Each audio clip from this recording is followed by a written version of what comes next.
Oke, ya Bapak Ibu, saya kasih pendahuluan singkat saja ya. Nanti Bu Sinta yang akan eh, menyampaikan ya. Oke, tema malam hari ini menarik sekali bagi saya ya, karena saya bertahun-tahun melayani keluarga. Kesehatan itu baru baru 5 tahun ini ya. Tapi kalau keluarga, pernikahan, tapi dulu di komunitas gereja ya. Terus belakangan juga pernah komunitas umum seperti PHS. Nah itu keluarga itu dari tahun 98 ya sampai sekarang. Kalau saya Bapak Ibu lihat di WA grup saya jadwal tes QRMA, misalnya besok pagi tesnya di Medan, Senin di Medan, itu karena minggunya saya diundang ceramah di gereja untuk khotbah keluarga. Ya. Kalau saya QRMA di Surabaya, itu karena minggunya diundang khotbah di Surabaya. Jadi jadwal QRMA itu yang di luar kota itu ngikutin kemana saya pergi, dan kemana saya pergi keliling dunia ini ya orang panggilnya Pak Jarod keluarga. Maka saya tema malam ini ya bagus ya, yaitu relasi dengan pasangan cermin pertumbuhan jiwa. Nah, saya mau pendahuluannya pengantar sebelum Bu Sinta sampaikan itu singkat aja ya.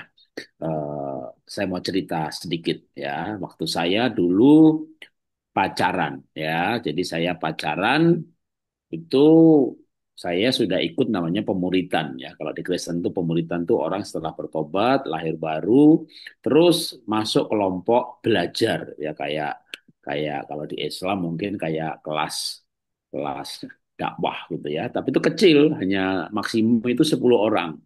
Terus di mentor, yang mentor saya itu namanya kalau saya manggilnya Mas Wiryo gitu ya. Sekarang jadi pendeta namanya Wiryo Hadi. Itu dulu kakak kelas saya di IPB.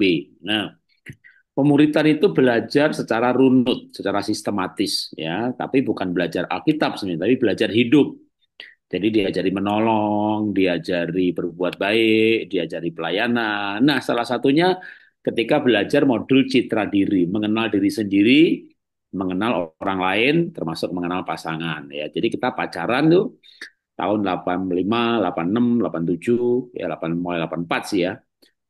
Saya udah belajar yang namanya sanguin, pragmatik, melankolik gitu ya, temperamen dasar, belajar foto karakter, merah, hijau, kuning, biru, belajar bahasa cinta, terus belajar juga mengenai cinta ya, kasih adalah panjang sabar, murah hati, lemah lembut, pokoknya dengan itu semuanya itu ya, itu dan itu 2 tahun ya, 2 tahun itu pertemuannya seminggu sekali, bayangin saya itu kayak rasa-rasanya gitu ya. Wis, dah ini siap nih untuk menikah gitu ya.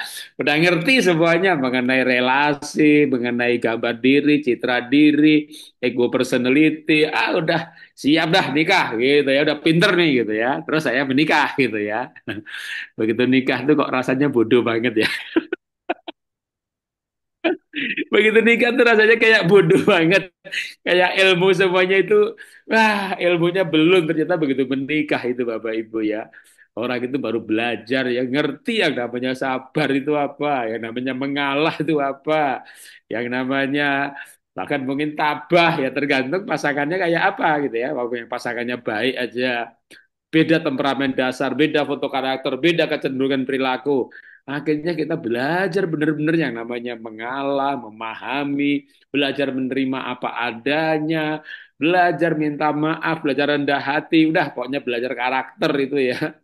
Makanya dalam kelas pernikahan, ya kita dulu ada kelas pernikahan, jadi ada kelas olah nafas, ada kelas parenting, ada kelas pernikahan, dan berbayar ya, berbayar ya. Yang kelas pernikahan itu 2 juta, yang ngajar saya Ibu Krisna Dewi dengan Dr. Herianti Satyadi. Nah, Dr. Herianti Satyadi itu dosen psikologi. Nah, yang saya ingat dari Bu Herianti itu bilang gini, tujuan pernikahan, kalau Anda cari kebahagiaan, udah pasti bakal gagal karena nggak bahagia ya.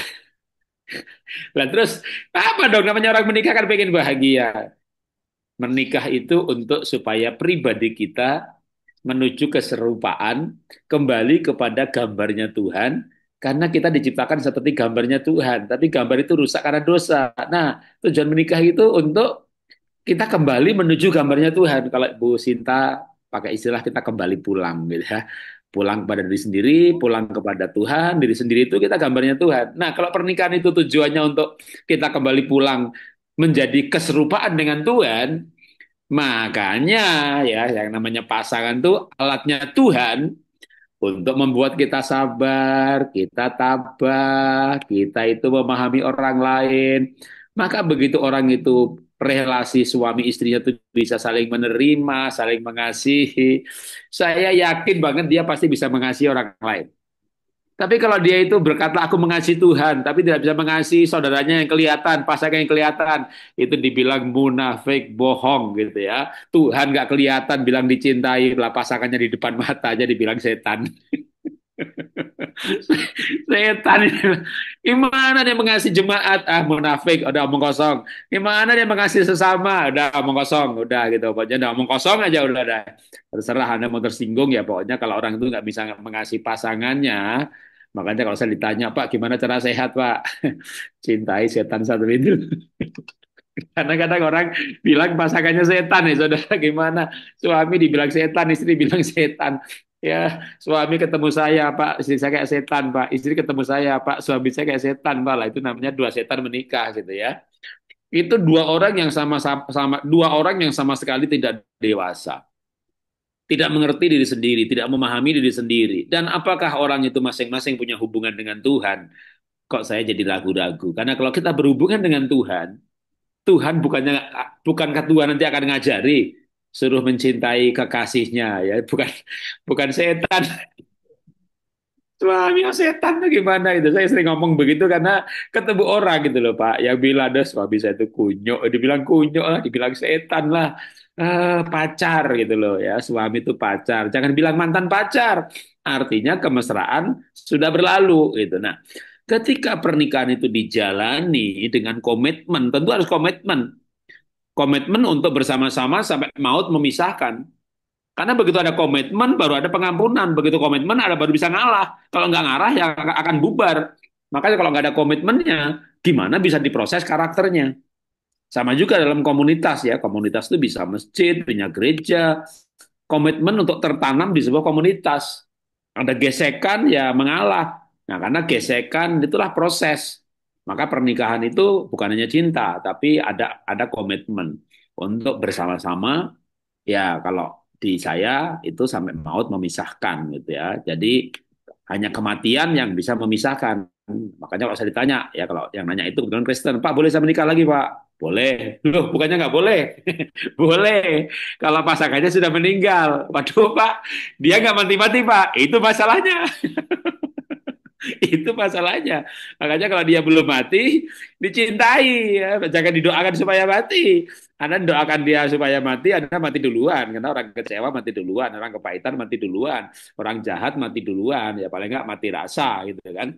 Maka itulah kenapa pernikahan itu betul-betul menguji hati kita untuk mencintai pasangan apapun, walaupun dia salah, walaupun dia kasar, walaupun dia kemarin menghina, wah hatiku terluka seperti disayat-sayat, ya udah minta kasih Tuhan dibalut ya, habis dibalut mencintai lagi, ya dilukai lagi, gitu. Makanya jadi tabah ya, kalau nggak dilukai lagi sampai akhirnya nanti masing-masing pribadi itu mencapai kesadaran murni, mencapai enlightenment. Ya, kalau dalam bahasa orang Buddha itu tahu sejati.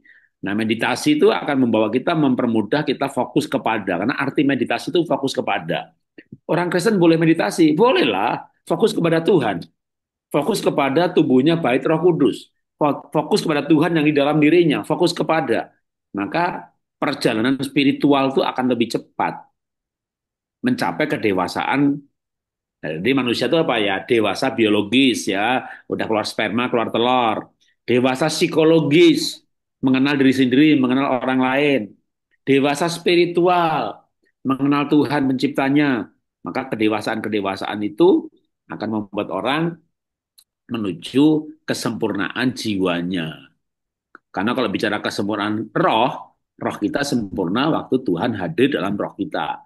Tapi jiwa itu diperbaharui dari hari ke hari, diproses dari hari ke hari. Nah, pernikahan, keluarga dipahami sebagai tempat untuk memproses. Maka jangan keluar dari keluarga, jangan bercerai, jangan bubar. Keluarga dipahami sebagai tempat untuk sebuah proses dan indahnya tuh prosesnya sampai nanti akhirnya gitu ya suami istri itu makin sama-sama dewasa, suami istri jadi kayak kakak adik ya rukun, tapi jangan kayak kakak adik lalu nggak seks ya.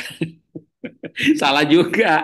Jadi suami istri itu ya kayak kakak adik, kayak suami istri, kayak pacar, semuanya lengkap. Nah, itulah dicapai yang namanya kedewasaan di dalam hidup ini ya. Dari saya itu aja ya. Silakan Ibu Bu Sinta ya. Bu Sinta ini udah sering banget ya. Jadi sudah bertahun-tahun ya. Maka saya tapi nggak perlu diperkenalkan lagi. Tapi ya saya spotlight bagi yang karena ada yang baru nih Bu Sinta nih. Kayaknya ada wajah-wajah baru yang nggak baru gabung di WA Group belum lama karena kemarin kita ada Zoom dengan sebuah komunitas Kristen namanya PSBB, mereka gabung di WA Group. Jadi teman-teman yang baru gabung di WA Group belum lama dan belum ikut serialnya Ibu Sinta, nah ini Ibu Sinta Sari Saleh ya.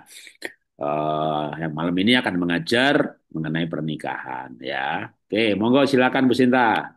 Terima kasih Pak Jarot. Salam, selamat malam, salam sejahtera buat kita semua. Assalamualaikum warahmatullahi wabarakatuh. Sahabat semua, inilah enaknya kita damai dan bertoleransi di dalam sebuah komunitas. Kita tidak bicara agama, tidak bicara keyakinan apapun. Pak Jarot Kristen, saya Muslim, mau Hindu, mau Buddha. Alhamdulillah, puji Tuhan kita tetap damai semua.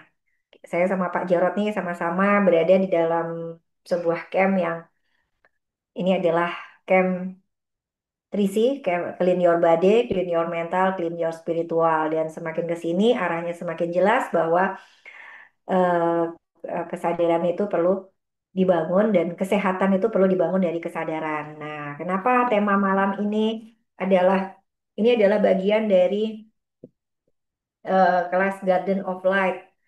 Garden of Light ini tiap minggu ya ada gitu 2 kali sebulan, kadang 4 kali sebulan sama Pak Jarot, kadang saya sendiri kayak gitu. Apa namanya di komunitas saya juga ada ke holistik. Jadi sahabat-sahabat yang belum masuk grup holistik silahkan gabung gitu kan karena kadang-kadang mungkin saya nggak enak ngerepotin Pak Jarot untuk share-share gitu kan. Sahabat bisa gabung sendiri kapan ada kelas Garden of Light ini sebulan penuh. Sebulan, setahun penuh nih saya sudah buat kurikulumnya. Ini sesi ke-12. Relasi dengan pasangan, cermin pertumbuhan jiwa. Kenapa saya ambil ini tema?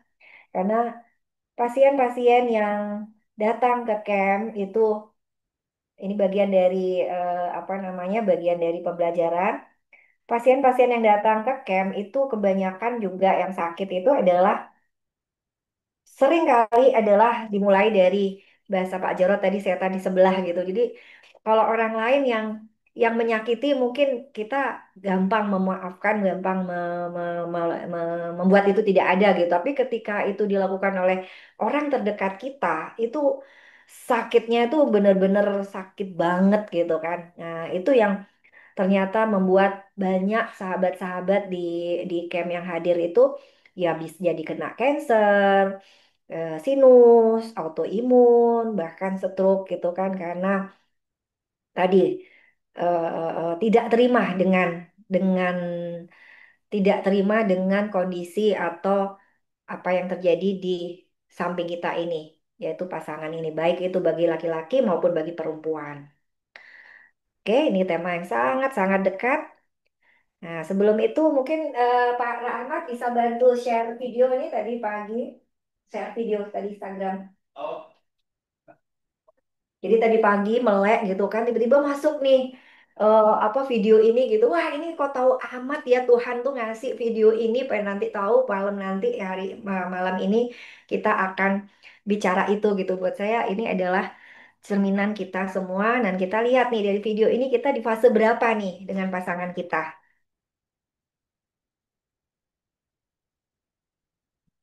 How long does it last? Can love be measured by the Fase satu hours in the membayangkan diri day? tanpa cacat. Fase I dua have perempuan. mulai muncul tuh kekurangan, luka, topeng-topeng sudah dilepas gitu kan. Nah, ini fase 2 nih. Mulai No kita answers kaget now, gitu kan. Nah, fase but ketiga. this much I can Berapa Pak Rahmat di apa di pause-pause gitu. Fase ketiga adalah fase kekecewaan. Mulai masuk nih. Ini bukan yang aku harapkan gitu kan. Tadi yang fase pertama nih bermimpi indah-indah nih. Nanti kalau kita menikah kita akan begini, kita akan begitu, kita ini gitu kan. Nah, ketika benar-benar menikah di fase kedua mulai nih nemuin bahwa wow, apa yang saya kita harapkan gitu pada saat sebelum menikah itu ternyata berbalik 180 derajat gitu kan. Nah, mulailah masuk fase penemuan tadi yang fase kedua, fase ketiga adalah fase kekecewaan. Ini bukan yang aku say. harapkan. Benar. I know Nah, yang fase keempat adalah membangun kembali. Akhirnya udah capek kan bertengkar mulu gitu kan. Fase yang ketiga adalah mulai membangun. Mulai membangun satu sama lain, akhirnya sadar gitu kan bahwa oke, kita mau sampai kapan nih bertengkar terus kayak gini, capek nggak sih? Karena ujungnya sakit kan kayak gitu, apalagi kalau Kristen nggak boleh cerai kayak gitu kan. Ya udah mau enak mau enggak ya kita harus hadapi. Yuk kita mau bagaimana? Nah mulai sadar nih di fase keempat, fase membangun kembali. Oke, I terus need him till the stars all burn kelima away. dalam. And he Bentar sayang yang ke kelima tadi ke balik dulu boleh dikit.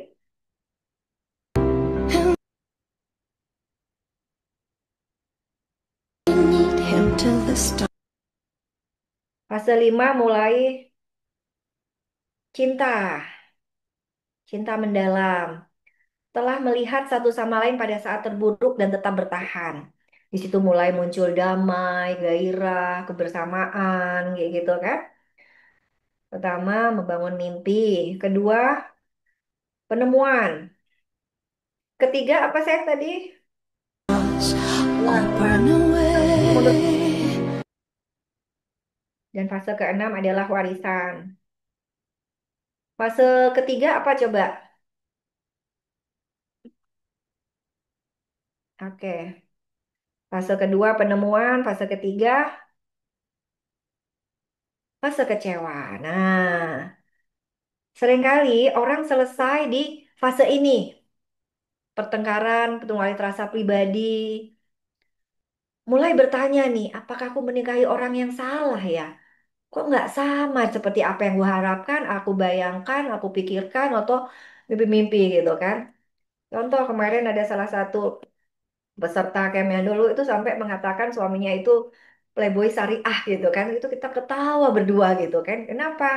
Karena apa dia mendapati suaminya ini yang begitu waktu awal itu seperti ustadz dengan dalil-dalil agamanya kayak gitu bla bla bla bla bla gitu dan penuh penuh cinta, penuh perhatian, penuh apa namanya?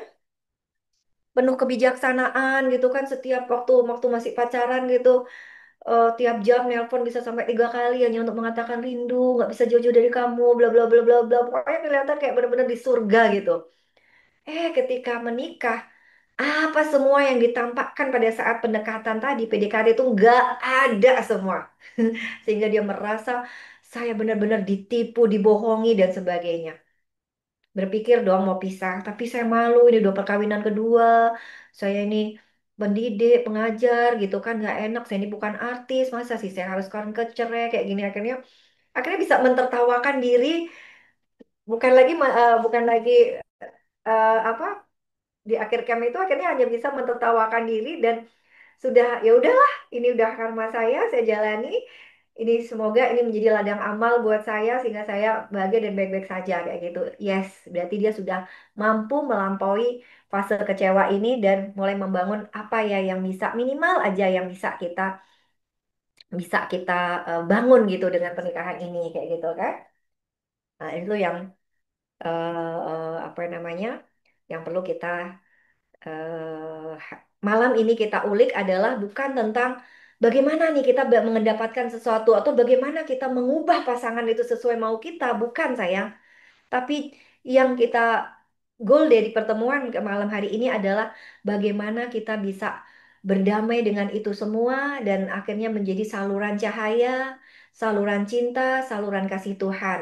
Nih, sampai akhirnya di ujungnya masuk di fase keenam, warisan, di mana kita bukan hanya mewariskan harta pada anak-anak kita, tapi mewariskan nilai-nilai, mewariskan contoh tentang cinta itu adalah harus bagaimana.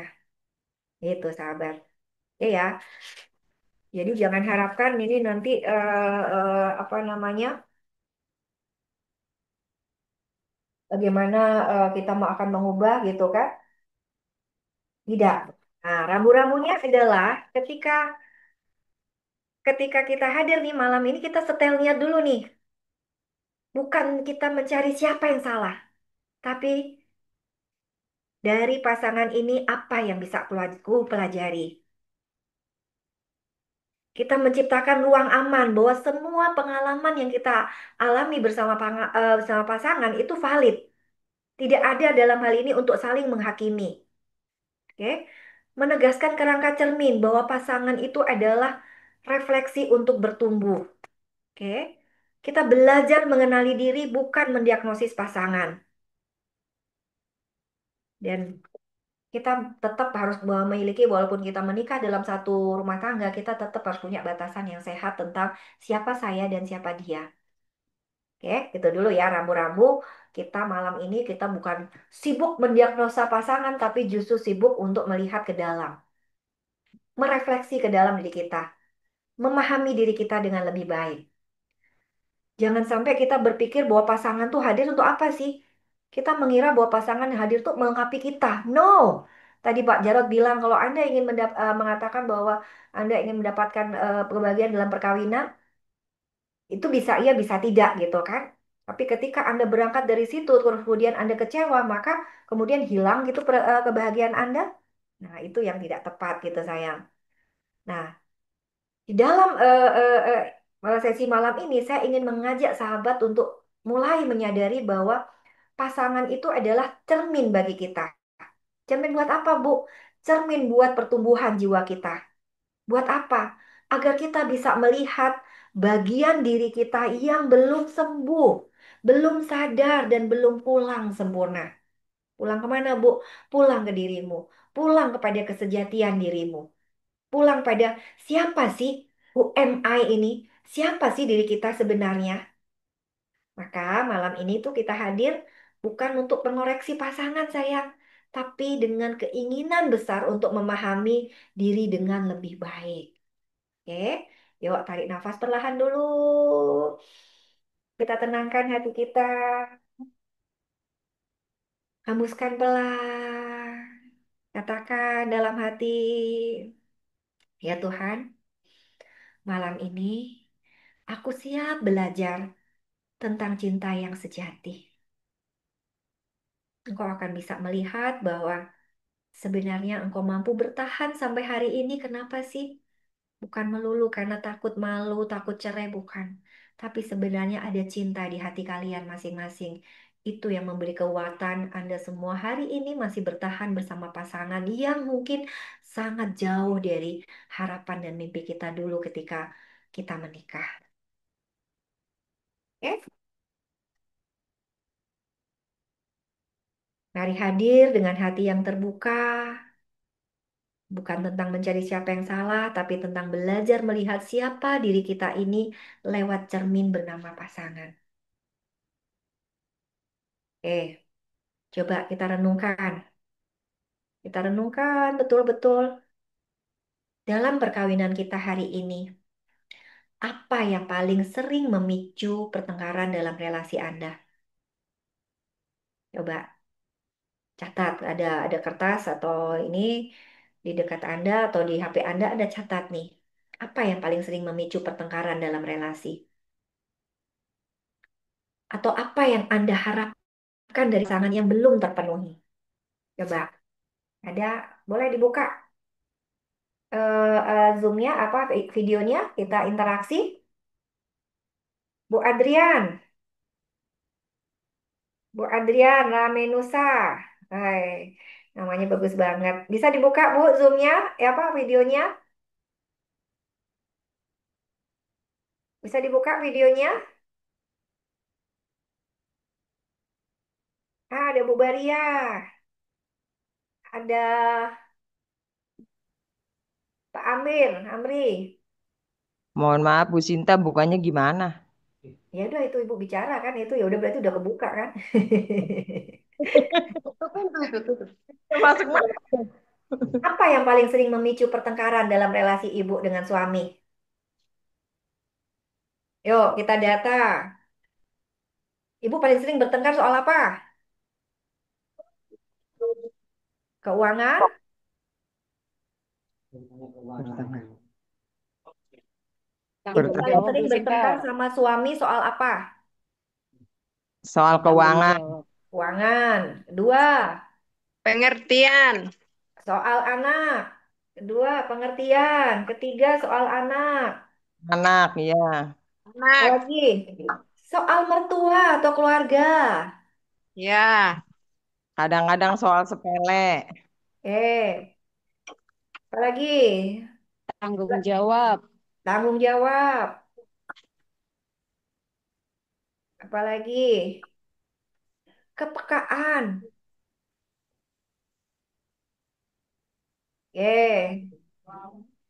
Apa yang kamu harapkan dari pasangan yang belum terpenuhi? pengertian, Pengertian. Pengertian, kelembutan. Oke, apalagi? oh, maksudnya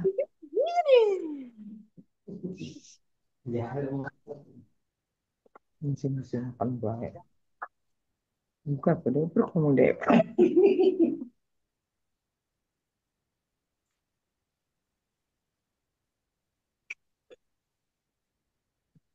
Sampai lombok sendiri dulu. Lombok sendiri sini. Soal. Gak ada suaranya Bu Bu Sinta. Sinta dia. Ah, ini dari perempuan semua nih. Coba dari para para laki-laki nih, ada Pak Amru, ada apa namanya? Pak Wahyu. Apa yang Bapak harapkan dari pasangan? Waduh, gawat nih. Yuk, kenapa gawat, Bu? Adil. Kalau kita kan mungkin pengertian, kelembutan gitu kan. Iya, soalnya katanya cereweter gitu. Oh, oh. Suruh diam, Beda Pak. Main aja perlindungan. boneka gitu kan. Ini banyak kan sekarang boneka-boneka berbentuk kayak manusia kayak gitu kan.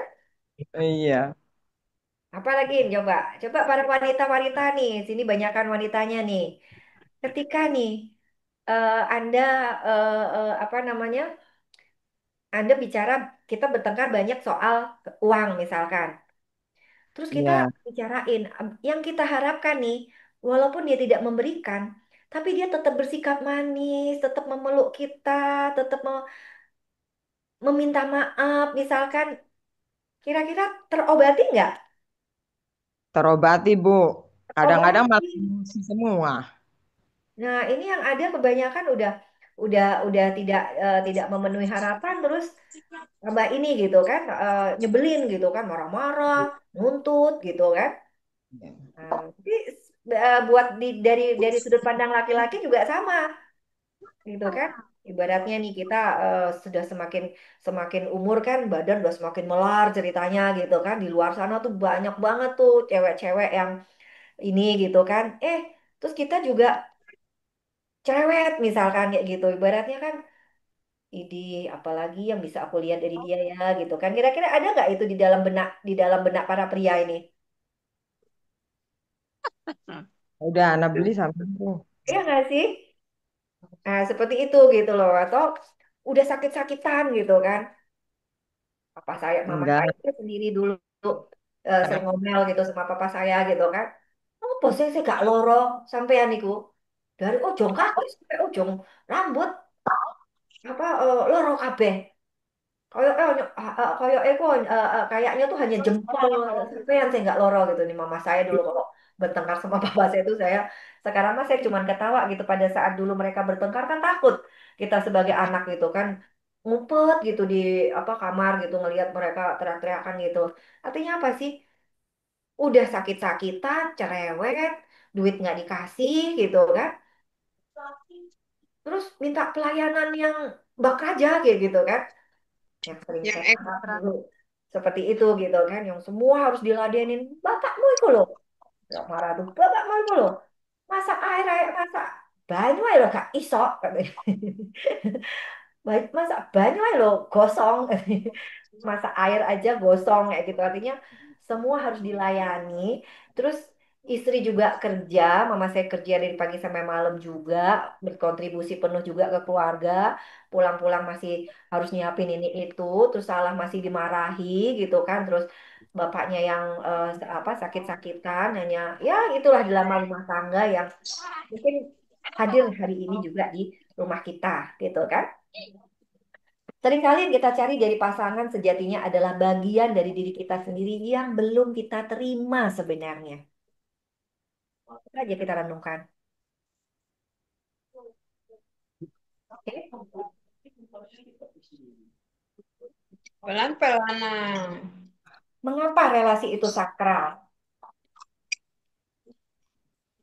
Relasi ini bukan sekedar kebutuhan emosional, sayang.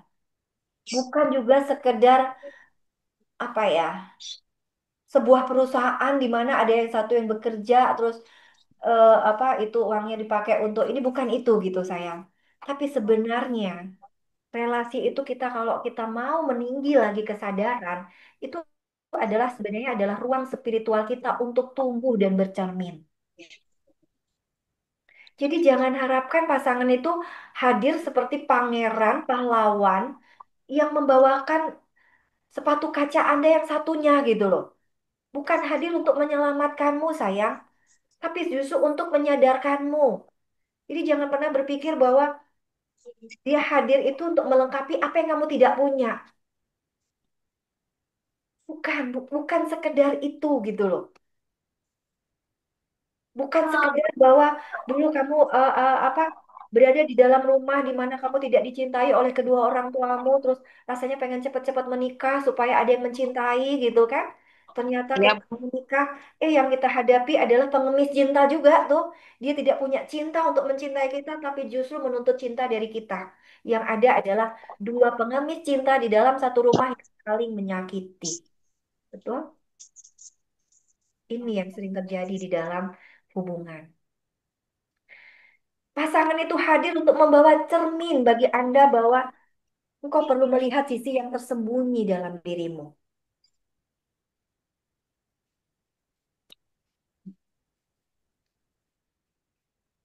Kenapa dikatakan ruang spiritual? Karena di sini sebenarnya adalah perkawinan dua jiwa yang sedang belajar untuk mengenal Tuhan melalui satu sama lain. Bukankah di dalam dirimu ada bait Allah? Bukankah Roh Kudus hadir di dalam dirimu? Sehingga yang perlu kita lihat adalah keberadaan Allah di dalam diri pasangan yang sedang dibungkus oleh tubuh dia, sosok dia, pikiran dia yang nyebelin itu gitu loh. Kita mengatakan pasangan kita nyebelin, menyakitkan, jahat, sebagainya itu berasal dari ruang jiwa kita atau dari ruang ego atau dari ruang pikiran kita. Coba kita kita renungkan itu.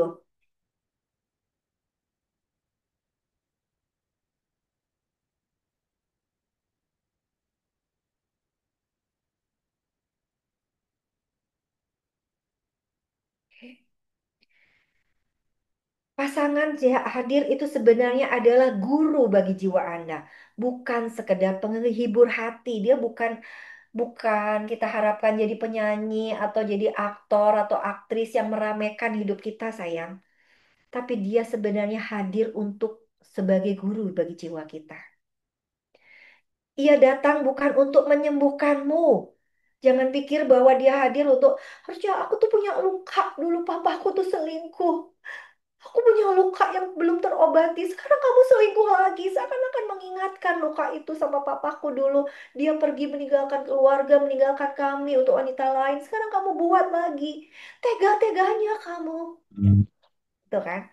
Kita meminta pasangan untuk hadir sebagai penyembuh bagi luka kita. Hello, tidak hadir bagi dia.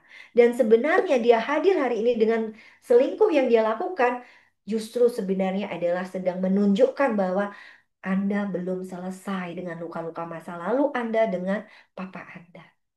Dan itu bukan dia yang bertugas untuk menyembuhkan Anda, tapi Anda yang bertugas untuk menyembuhkan diri Anda sendiri, sayang.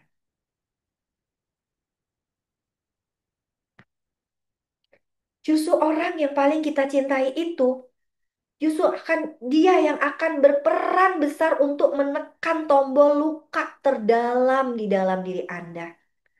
Bukan karena ia ingin melukaimu, sayang, bukan. Tapi karena jiwanya sendiri, jiwamu memanggil pelajaran itu agar engkau pilih. Jadi jiwamu sebenarnya yang sedang interaksi, sedang bicara dengan jiwanya dia. Sehingga hari ini Anda dipertemukan dalam ruang yang bernama perkawinan. Sebenarnya apa? Satu sama lain untuk saling, untuk sedang, untuk saling menyembuhkan dan saling mengasih tahu gitu loh. Itu loh, lukamu tuh masih ada di situ. Cinta sejati tidak membuat hidup ini selalu indah, sayang, tetapi membuat hidupmu penuh makna. Cinta sejati tidak membuatmu sempurna, tapi sedang mengajarkanmu untuk menerima ketidaksempurnaan apapun dengan kasih. Nah, selama ini yang terjadi adalah kita sedang membangun harapan-harapan kita terhadap pasangan. Nah, ketika dia tidak memenuhi harapan yang kita ciptakan, sebenarnya itu salah dia atau salah kita? Siapa suruh engkau punya harapan? Sebenarnya yang menyakiti itu bukan dia, tapi yang menyakiti adalah engkau sendiri sedang menyakiti dirimu sendiri dengan harapan-harapan yang sedang engkau bangun sendiri. Dan itu bukan salah dia.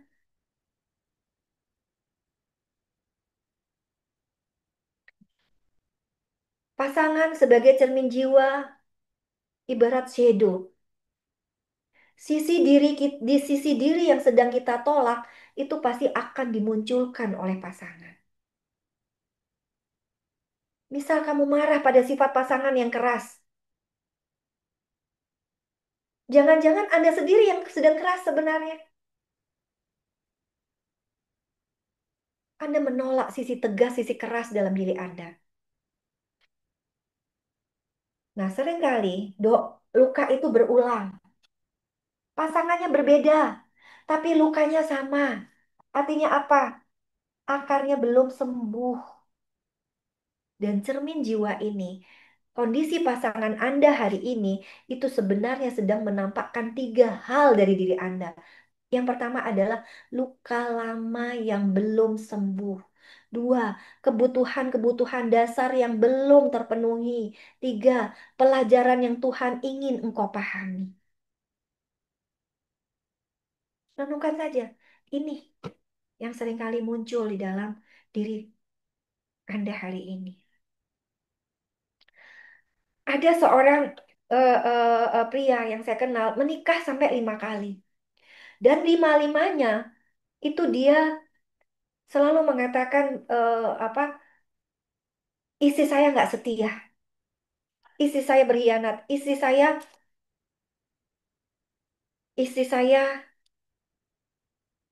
selingkuh, seperti itu.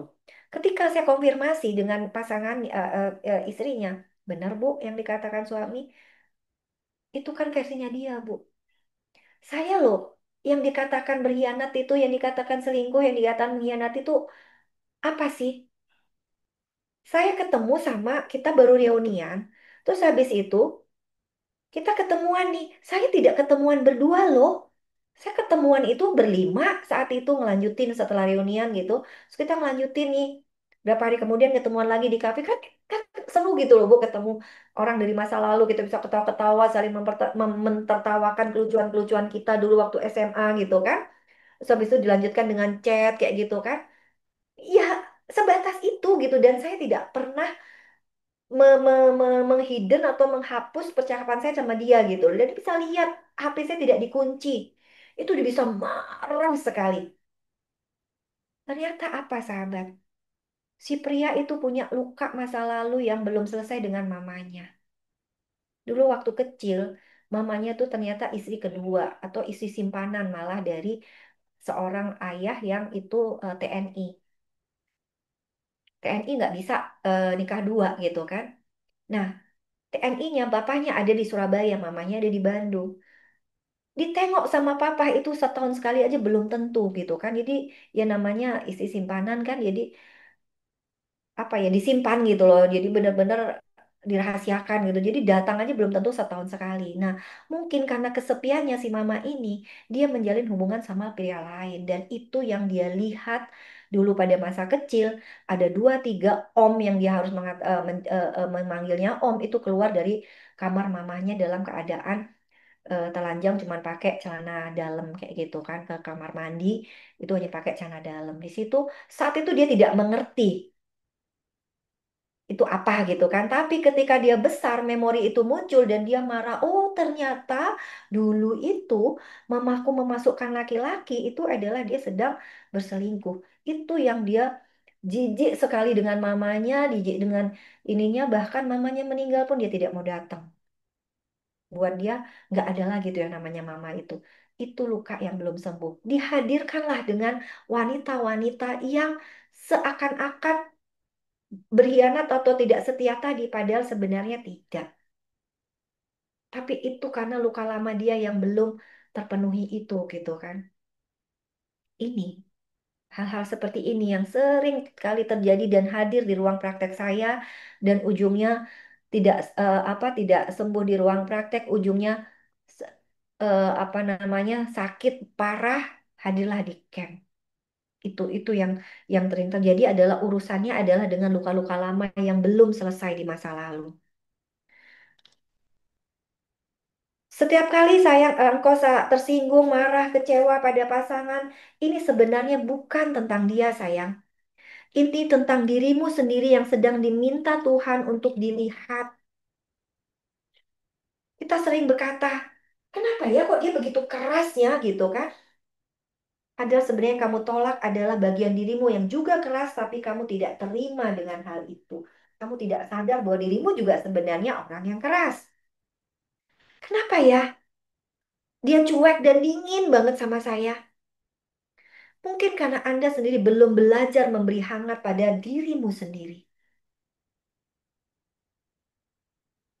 Pasangan seringkali menyalakan lampu ke sisi diri kita yang belum bisa kita terima. Itulah sebabnya relasi bisa sangat menyakitkan, tapi sebenarnya kalau kita mau meninggi kesadaran, itu juga sangat-sangat menyadarkan. Mereka bukan musuh perjalananmu. Mereka adalah cermin suci yang menuntunmu pulang pada kesadaran.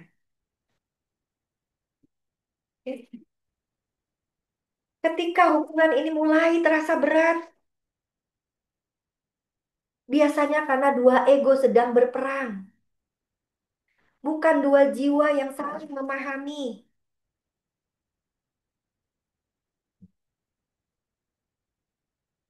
Kita ingin pasangan berubah agar kita tenang. Kita sedang lupa. Ketenangan itu bukan hasil perubahan orang lain, sayang, tapi hasil penerimaan diri kita sendiri. Ketika cinta kemudian dipenuhi dengan tuntutan, relasi akhirnya menjadi ladang luka. Kita tidak sadar bahwa setiap kata yang melukai pasangan sebenarnya sedang melukai diri kita sendiri. Dan setiap kali kita menolak pasangan, kita sedang menolak bagian dari diri kita sendiri. Karena relasi adalah energi yang saling bercermin. Yang Anda kirimkan akan kembali padamu, bisa dalam bentuk cinta atau luka.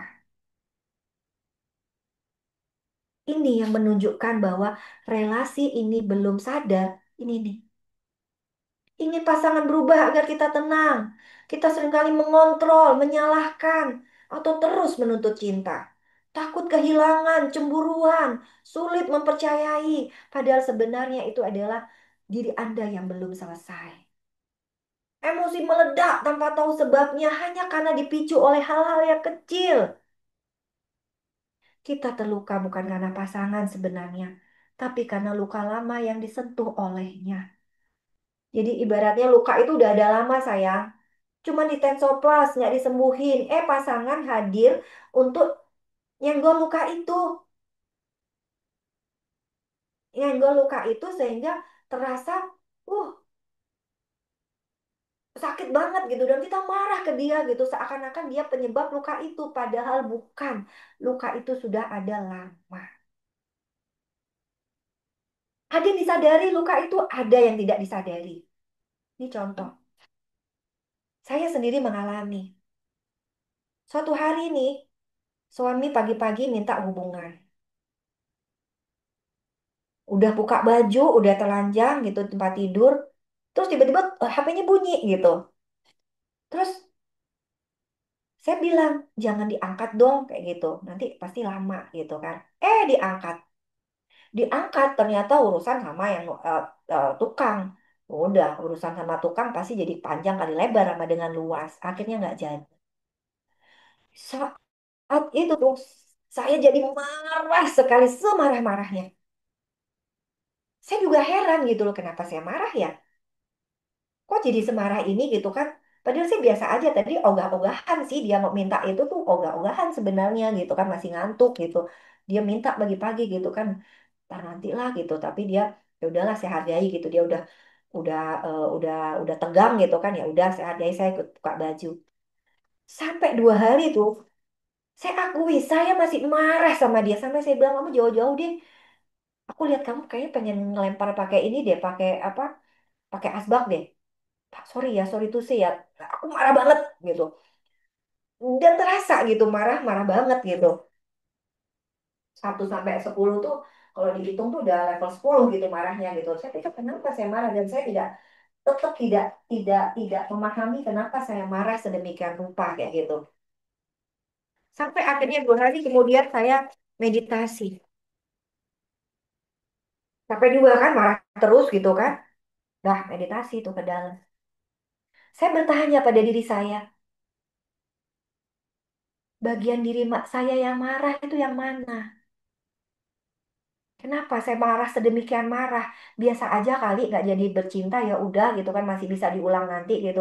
Dia datang nyium-nyiumin gitu. Maaf maaf ini gitu. Udah saya nggak udah marah gitu kan.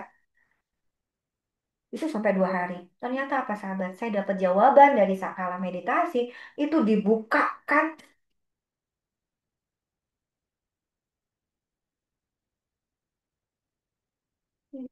Gimana ya?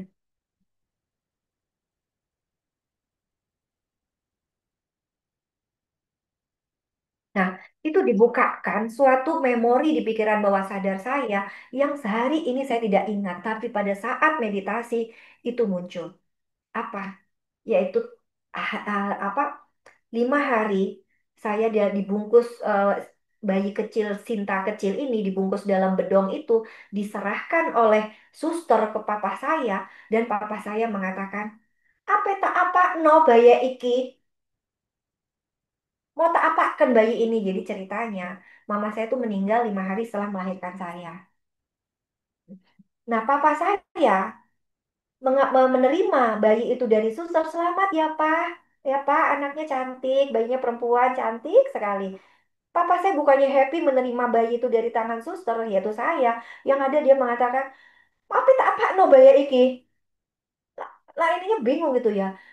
Ya sabar ya Pak, turut berduka cita gitu kan atas meninggalnya istrinya kayak gitu kan. Mungkin nanti ada saudara atau neneknya mungkin yang bisa bantu ngasuh gitu kan. Mungkin kayak gitulah kira-kira si suster itu. Nah, itulah penolakan pertama yang diterima oleh Sinta kecil, bayi Sinta ini dari seorang bapak. Dan itu tersimpan, ternyata tersimpan di layer-layer pikiran bawah sadar saya yang saya tidak paham pada saat saya marah sama suami. Tidak paham, baru muncul pada saat meditasi. Dan penolakan suami ketika saya sudah telanjang bulat di di tempat tidur, terus dia tidak jadi, bilang nggak jadi deh. Itu adalah seperti memunculkan luka itu kembali bahwa penolakan terhadap tubuh ini. Dan itu saya tidak tahu, sahabat. Di usia saya, udah berapa ya waktu itu, udah 45 tahun gitu kan. Di usia saya 45 tahun, saya tidak tahu fakta itu. Tapi baru muncul pada saat meditasi dan mungkin pada saat hipnoterapi. Dan itu terpicu dengan penolakan suami. Nah, kebayang nggak, sahabat, kalau nggak ngerti ilmu ini, kira-kira hubungan Anda hari ini bersama pasangan, ada nggak relasinya, ada nggak kaitannya dengan masa lalu kita yang tersimpan di pikiran bawah sadar, dan pikiran bawah sadar itu dalam dan luas, yang kadang-kadang kita juga mana ingat kali 5 hari di bayi, apalagi di dalam kandungan, unwanted children, tidak dikehendaki oleh papa dan mama. Terus hari ini dimunculkanlah suami atau istri yang engkau juga merasa tidak diinginkan. Itu sebenarnya luka-luka masa lalu Anda sendiri yang belum sembuh, yang belum Anda pulihkan. Gimana mau dipulihkan atau disembuhkan ketika Anda pun tidak mengerti? Ya sama, saya juga pernah ngerti dalam hari. Pada saat meditasi baru tuh muncul. Oke, ternyata saya masih punya luka masa lalu yang belum selesai, yang tahu juga kagak gitu kan. Dan itu terpicu oleh suami. Dan kita marah besar sama suami. Adil nggak pertanyaannya buat dia kan gitu. Jadi hari ini please beresin. Ketika Anda marah-marah terus untuk hal yang sama, bisa jadi ada luka-luka masa lalu yang belum Anda pulihkan, yang belum Anda peluk, yang belum Anda ketahui bahkan. Terus gimana Bu ngetahuinya? Disitulah ada hipnoterapi, disitulah ada meditasi, disitulah ada jejak jiwa. Itulah itu yang Kak, itu yang saya berikan sumbangsih, yang saya berikan pada semesta ini untuk memulihkan apa yang sedang terjadi di dalam diri Anda, sahabat. Enak nggak sih marah terus? Capek nggak sih marah terus? Saya tanya, ketika Anda marah terus, kira-kira yang menderita adalah orang yang dimarahi atau orang yang marah? Orang marah. Yes. Sekarang sadar kan, yang marah yang lebih menderita. Tapi kemarin-kemarin nggak sadar kan, saya menderita Bu, suami saya marah terus. Kita seakan-akan jadi korban. Tuh, yang kemarin-kemarin kita belum sadar kan, kita selalu merasa kita menjadi korban. Padahal sebenarnya penderitaan terbesar yang pertama adalah saat marah itu adalah diri kita sendiri, sahabat. Kalau dia bisa teriak nih sel-sel tubuh kita, please dong. Sampai kapan sih kamu mau marah terus kayak gini? Kami capek membawa semua emosi-emosimu. Gak didengerin, akhirnya muncullah jadi benjolan. Jadilah cancer, jadi stroke karena terjadi penyumbatan. Muncul autoimun. Itu loh sayang. Itu sebenarnya sedang terjadi. Ayo kita pulihkan. Ayo kita peluk. Ayo kita ketahui. Sadarilah bahwa apa yang terjadi hari ini bisa jadi itu adalah ada hubungannya dengan masa lalu kita yang belum selesai. Hmm. Nih, saya nggak tahu ya semesta buat apa. Akhir bulan ini itu sebenarnya adalah jadwal nutrisi sama Kak Jarot. Kak Jarot, dokter awet muda gitu kan. Kemudian ada Pak Dokter Subi, ada Pak Wisnu gitu sebagai coach self love awareness gitu kan. Tapi ternyata di beberapa hari ini saya mendapati ada dua pasangan keluarga yang itu bermasalah di anak, yang sebenarnya masalah itu bukan pada anak. Jadi anaknya nih, Bu, tolong hipno anak saya, tolong benerin anak saya. Ternyata ketika kemudian konsul, muncullah bahwa sebenarnya masalah itu bukan di diri anak. Tapi sebenarnya dia hadir hari ini, justru dia bermasalah hari ini anak ini, karena kita sebagai orang tuanya ini ya, mereka sebagai orang tua itu bertengkar setiap hari dari sejak dia kecil. Sehingga dia memandang dunia ini tidak aman, sahabat. Oke, ini saya share dulu mundur.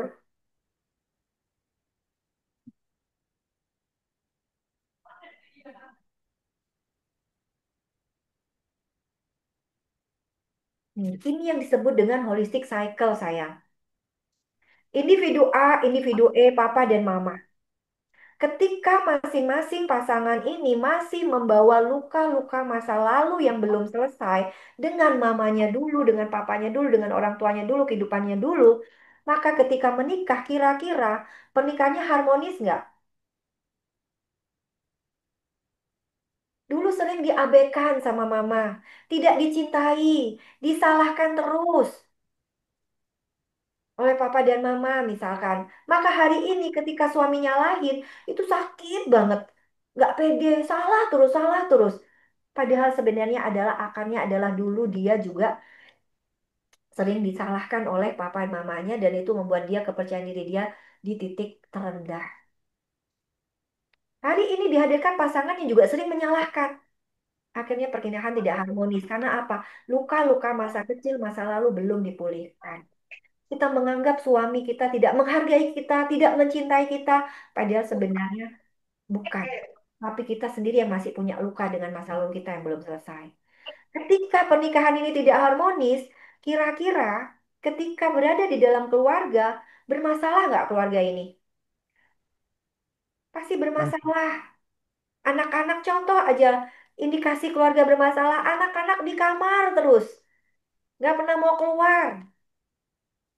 Mudah marah, tantrum, nggak bisa dibilangin, suka membantah, nakal, pelajarannya kacau. Itu semua adalah tanda bahwa tangki cintanya sedang kosong karena dia berada di dalam keluarga yang juga bermasalah. Muncullah gitu masalah di anak, masalah karir pekerjaan, masalah keuangan, masalah kesehatan, masalah spiritual, masalah relasi, bisa salah satu, salah dua, salah enam-enamnya. Dan yang orang datang ke praktek saya atau datang ke camp itu adalah biasanya ada di kanan ini nih. Kalau nggak masalah anak, masalah karir, pekerjaan, masalah keuangan, masalah kesehatan, masalah spiritual, masalah relasi. Ini sebenarnya semua adalah dampak sayang, hanya simptom. Dampak dari apa? Mundur. Ketika anak Anda bermasalah hari ini mundur. Gimana Anda sebagai sebuah keluarga? Tidak memuaskan, tidak membahagiakan. Oke, mundur lagi. Gimana Anda sebagai pasangan? Oh, nggak bahagia juga, Bu. 1 sampai 10 berapa nilainya? Kebahagiaan Anda bersama pasangan? 4. Oke, mundur lagi. Sebenarnya yang perlu dibenahi adalah diri masing-masing. Ini yang ada kita. Saya sekarang kita lagi ngebuat Elevia. Elevia Daycare and Early Learning. Itu ada Elevia Parent School. Itu ada di Karawaci. Itu kenapa? Ini loh pelajarannya. Kita selama ini belajar parenting adalah bagaimana menjadi orang tua yang baik. Ya kan sering diundang parenting-parentingan gitu di sekolah gitu kan. Kebanyakan bicara tentang bagaimana menjadi orang tua yang baik. Padahal sebenarnya adalah kita tidak bisa menjadi orang tua yang baik ketika kita sebagai individu juga belum pulih, sahabat. Ini kita harus mundur. Ini akan polanya sama dengan seperti ini. Ada bola kecil berwarna merah yang disebut dengan akar masalah. Perjalanan waktu membuat masalah ini bertambah besar-besar-besar sampai akhirnya menjadi bola besar yang namanya simptom. Kalau sudah sampai simptomnya besar, disitulah muncul tuh masalah macam-macam. Baik itu masalah anak tadi, masalah relasi, masalah penyakit, hubungan, spiritual, sebagainya. Nah, sayangnya orang yang nggak ngerti ini yang ada hanya sibuk berkutat di area simptom. Kebayang nggak kalau simptomnya itu adalah anak.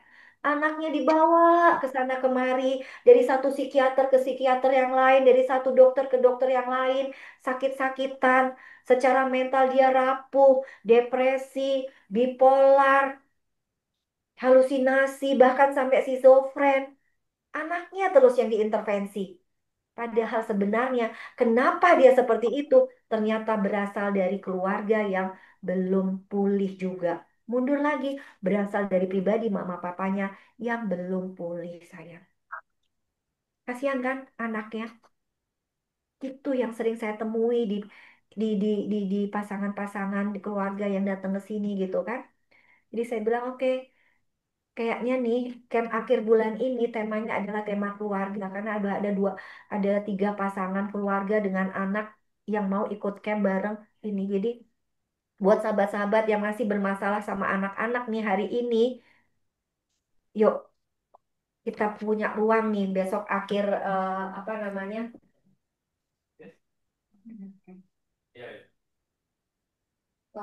Itu apa camp cakep.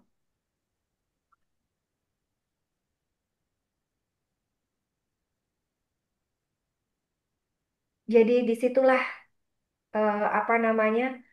Di akhir bulan ini kita ada, saya berharap ada yang masih bermasalah nih dengan anak kayak gitu, anaknya masih belum sesuai harapan atau seringkali bolos atau bahkan mogok kuliah, mogok sekolah kayak gitu kan. Yuk hadir bersama di ruang ini kayak gitu. Coba silahkan tanggal berapa Pak Rahmat?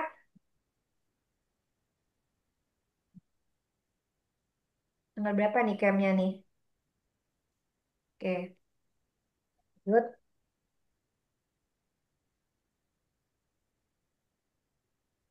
Tanggal 28 Oktober. Yang camp terisi belum, yang camp ini camp cakep belum ada ya? Mungkin nanti ini camp Trisi akan berganti menjadi camp cakep dulu gitu loh untuk ini karena ada tiga pasien yang urgent sekali anaknya sudah mogok sekolah, eh, mogok sekolah, mogok kuliah gitu kan. Itu saya sarankan kita untuk ikut camp bersama ini dengan orang tuanya. Pesan cinta Tuhan lewat pasangan. Nah, ini selalu materi kita adalah pesan cinta Tuhan melalui sakitmu, melalui masalahmu, sekarang melalui pasanganmu.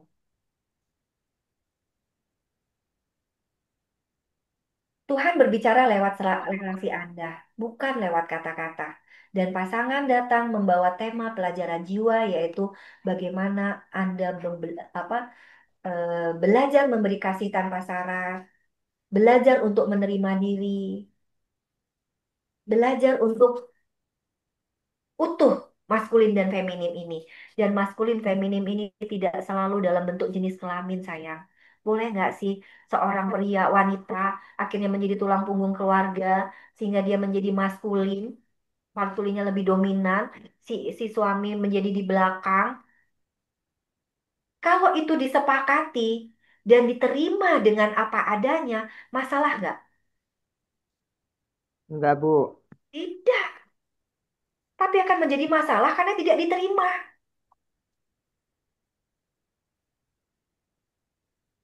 Sekarang kalau dua-duanya kemudian menjadi maskulin, rebutan kekuasaan di situ atau justru si pilihannya misalkan terlalu lemah untuk menjadi memegang apa namanya memegang tongkat komando sebagai sebagai kepala keluarga di rumah tangga, maka nggak ada salahnya disepakati untuk berbagi peran. Oke, nggak apa-apa. Penghasilanku lebih tinggi nih sebagai wanita, misalkan nih penghasilanku lebih tinggi nih, gajinya lebih besar. Kalau kita dua-dua bekerja malam, yang ada anak-anak kita gimana? Boleh nggak kamu di rumah? Atau kamu bekerja part-time deh, atau bekerja dari rumah lah. Nggak apa-apa, nggak sebanyak yang kalau kamu bekerja di ini. Tapi supaya anak kita terpenuhi gitu jiwanya. Boleh nggak sih? Boleh. Boleh. Selama disepakati dan benar-benar ikhlas. Tapi kan kebanyakan tidak. Kita sebagai manusia itu hari ini berada di dalam budaya Indonesia di mana laki-laki diajarkan sebagai kepala keluarga, wanita sebagai wanita di rumah kayak gitu kan. Karena apa? Diajarkan dari kelas satu coba. Bapak Budi pergi titik-titik ke kantor. Ibu Budi titik-titik gambarnya memasak. Masih ada nggak? Sakur. Masih ada nggak itu pelajaran itu? Bu, saya jualan nasi kuning terus masih sampai sekarang. Ya nggak apa-apa kalau ibu menerimanya dengan ikhlas. Alhamdulillah ikhlas, Bu. Kalau nggak ikhlas, jadi penyakit nggak di tubuh ibu? Jadi penyakit. Ya, nggak terima, terus sakit hati, terus gitu. Iya. Dan kita akhirnya mentang-mentang gitu. Kalau nggak ada saya, nggak bakal ini. Hello, jangan ngambil hak Tuhan sayang. Engkau hanya diperankan di situ. Jangan ngaku-ngaku. Yang ngasih rezeki itu Tuhan juga, hanya mungkin lewat dirimu. Nggak perlu bergaya, nggak perlu merasa diri hebat. Nah, yang pria juga, kalau sudah seperti itu, apa sih yang dibutuhkan oleh pasangan? Jangan rebutan kekuasaan. Pasangan si wanita itu hanya ingin dipeluk, dipahami. Kalau perlu minta maaf ya. Aku belum menjalankan peran sebagai suami sepenuhnya. Itu kalau Anda mampu dengan kesadaran jiwa, kebesaran jiwa Anda bukan rendah diri loh ya. Dengan kebesaran jiwa Anda datang memeluk istri. Istri pasti menangis.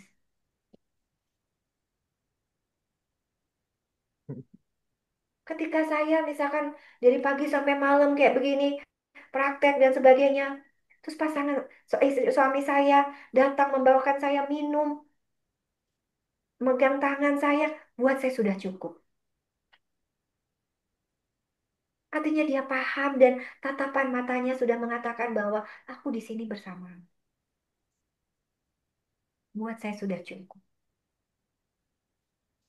Itu kan yang diharapkan oleh para wanita yang hari ini menjadi tulang punggung. Ada kelembutan, ada perhatian. Kebayang nggak sampai rumah si wanitanya kerja di bank nih. Sampai rumah udah jam 11. Dijemput juga kagak. Naik motor pulang tuh. Sampai di rumah suaminya leyeh-leyeh. Anaknya ditanya, kamu udah makan belum? Nggak ada mas, nggak ada makanan tuh di atas meja. Anaknya sampai jam 11 belum makan, suaminya sibuk dengan HP. Kira-kira salah nggak kalau pria seperti itu dilemparin sendal gitu sama istrinya gitu. Kebakar hati saya, emang. Langsung marah-marah. Iya kan? Itu terus yang di chat lagi sibuk dengan HP-nya, yang di chat cewek lagi di situ. Langsung dibantingin aja HP-nya udah. Nggak, nggak heran tuh ada wanita sampai apa memutilasi penis pria kayak gitu. Mungkin gara-gara kayak gini-gini nih. Sebenarnya apa sih? Semua tuh ketika dibicarakan, diterima gitu dengan penuh penuh cinta, saling ini gitu kan. Kamu datang nanti aku jemput ya. Nih lemburnya sampai jam 11 sih. Tapi suaminya dari jam 9 aja udah datang di situ ngejemput gitu loh. Kamu pengen kamu belum makan ya? Mau dibeliin apa? Bahkan mungkin kalau perlu sampai disuapin buat seorang wanita cukup. Iya nggak Bu Kasmina? Tahu belum pernah Bu saya mah disuapin Bu pas lagi sakit aja iya disuapin. Nggak pernah. Jadi itu sebenarnya sebenarnya kalau suami melakukan itu cukup nggak sih? Cukup. Cukup nih bawa nih ibu jualan nasi gitu kan. Sekedar Iya. suami datang membawakan air apa nasinya udah mateng, membawakan dari dapur ke depan gitu. Ada kehadiran di situ. Udah udah kebayar nggak sih capek kita? Kebayar Bu, bareng-bareng sih Bu. Saya yang itu nasi, Iya, dia yang bikin apa gitu. Orang cuma iya. berdua. Kebayar sudah itu gitu loh. Iya. Ini saya misalkan begini terus suami saya datang bawa coklat gitu kan. Aduh, hanya sebatas coklat gitu saya bisa ciumin dia dengan rasa terima kasih. Saya emang nggak pernah Bu nyium-nyium tuh. Cium atuh Bu. Nggak dipeluk. Nggak pernah. Makanya Bapak, kapan katanya mau udah nyium saya? Waduh, kata saya takut minta antarnya malah. Itu gitu. Jadi sekedar apa genggaman tangan, sekedar pelukan di pundak, sekedar usapan di punggung. Atau nggak usah gitu deh. Tatap dengan penuh cinta. Uh, saya yakin kita nih sebagai wanita, kita jadi kaki, jadi kepala, mau apa tuh pasti bisa kita lakukan, betul? Betul. Betul. uh, kompak banget betul ya. Ini para para wanita yang para laki-laki nih. Jadi kita tuh untuk keluarga, untuk apa anak kayak gitu kan. Saya nggak salahin tuh sampai ada wanita-wanita yang sampai melacur, sampai menjual dirinya itu apa sih? Seringkali itu adalah karena dia tidak tahu lagi bagaimana untuk mencukupi kebutuhan keluarga. Dia rela menjual dirinya. Kalau ditanya tuh, saya pernah soalnya bergaul dengan, saya pernah berada di dalam lingkungan itu gitu, menjadi konselor bagi mereka gitu kan. Saya sampai menangis loh. Itu ada yang sampai dijual sama suaminya sendiri, dijual sama bapaknya sendiri. Tapi dia lakukan nggak apa-apa lah Bu. Yang penting anak-anak saya bisa sekolah. Dia nggak perlu tahu apa yang saya lakukan. Yang penting anak saya bisa makan. Yang penting anak saya bisa sekolah. Nah, tugas saya di momen itu adalah ngajak dia pelan-pelan bahwa, hei, kamu bisa loh cari cari rezeki yang halal tanpa harus menjual dirimu. Iyalah banyak pilihan kok, Iya, banyak pilihan.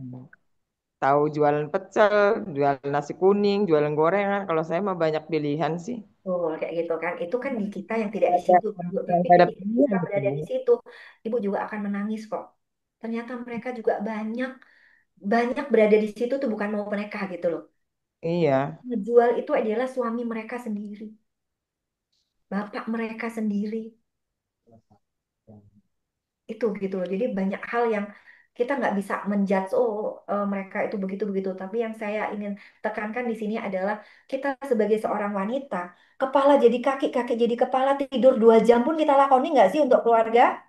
iya Bu, lakoni saya 2 jam tidur, 2 jam 3 jam. Kita lakoni untuk keluarga, kita lakoni untuk anak-anak kita. Yang dibutuhkan adalah sebenarnya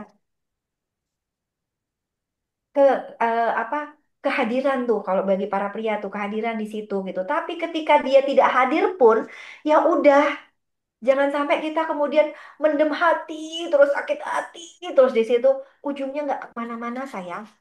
Yang sakit diri Anda sendiri. Oke, lupa nih. Pesan cinta Tuhan lewat pasangan. Tuhan tidak pernah salah untuk menempatkan siapapun dalam hidupmu. Tuh pegang tuh kata kunci itu. Tuhan nggak pernah salah, nggak pernah iseng sahabat. Kenapa engkau dipasangkan dengan suami seperti ini atau istri seperti ini tuh Tuhan nggak pernah salah. Dan setiap pasangan atau orang di samping Anda itu adalah pesan cinta dari semesta untuk pertumbuhan jiwamu. Ada yang sedang datang untuk mengajarkan kesabaran. Ada yang datang untuk membuka hati. Ada yang datang untuk membuatmu belajar melepaskan. Ada yang datang untuk membuatmu ingat siapa dirimu yang sejati. Ada yang sedang mengingatkan bahwa ketika kita benar-benar tidak bisa berharap ke suami, apa ya bahasanya tuh, sama aja bohong bu, ngarepin dia, sampai kapan juga nggak sadar, ya udah. Berarti kamu tidak bisa mengharapkan uang itu hadir dari pasanganmu, engkau hanya bisa mengharapkan bahwa uang itu hadir melalui dirimu. Di situ sebenarnya engkau sedang melihat Tuhan yang sedang bekerja dalam hidupmu hari ini. Dan dia pasangan seperti itu sebenarnya sedang memojokkan dirimu untuk sadar sadar-sadarnya bahwa rezeki itu bukan dari pasangan karena sesungguhnya pasangan itu juga bukan pemberi rezeki tapi juga pemakan rezeki. Dan Anda pun juga sebenarnya adalah pemakan rezeki. Dan rezeki yang utama bukan dari Anda, bukan dari dia, tapi dari Allah. Itu yang sedang dibukakan, dimelekkan oleh kondisi pasangan yang tidak berkontribusi terhadap keuangan rumah tangga. Ini isu yang paling banyak nih. Bayangin terjadi peningkatan yang sangat pesat dalam 5 tahun terakhir nih. Apa namanya? 70% kasus perceraian itu dimulai dari yang gugat cerai itu sekarang itu kebanyakan wanita. Karena apa? Nggak puas sama pasangannya. Oke?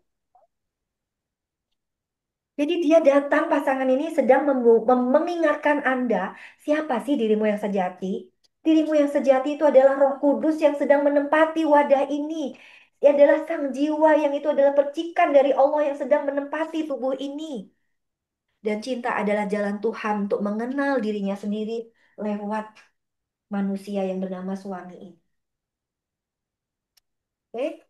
Ketika engkau mencintai dengan sadar, maka sebenarnya engkau sedang beribadah. Karena apa? Yang engkau saksikan dalam diri pasanganmu adalah Tuhan.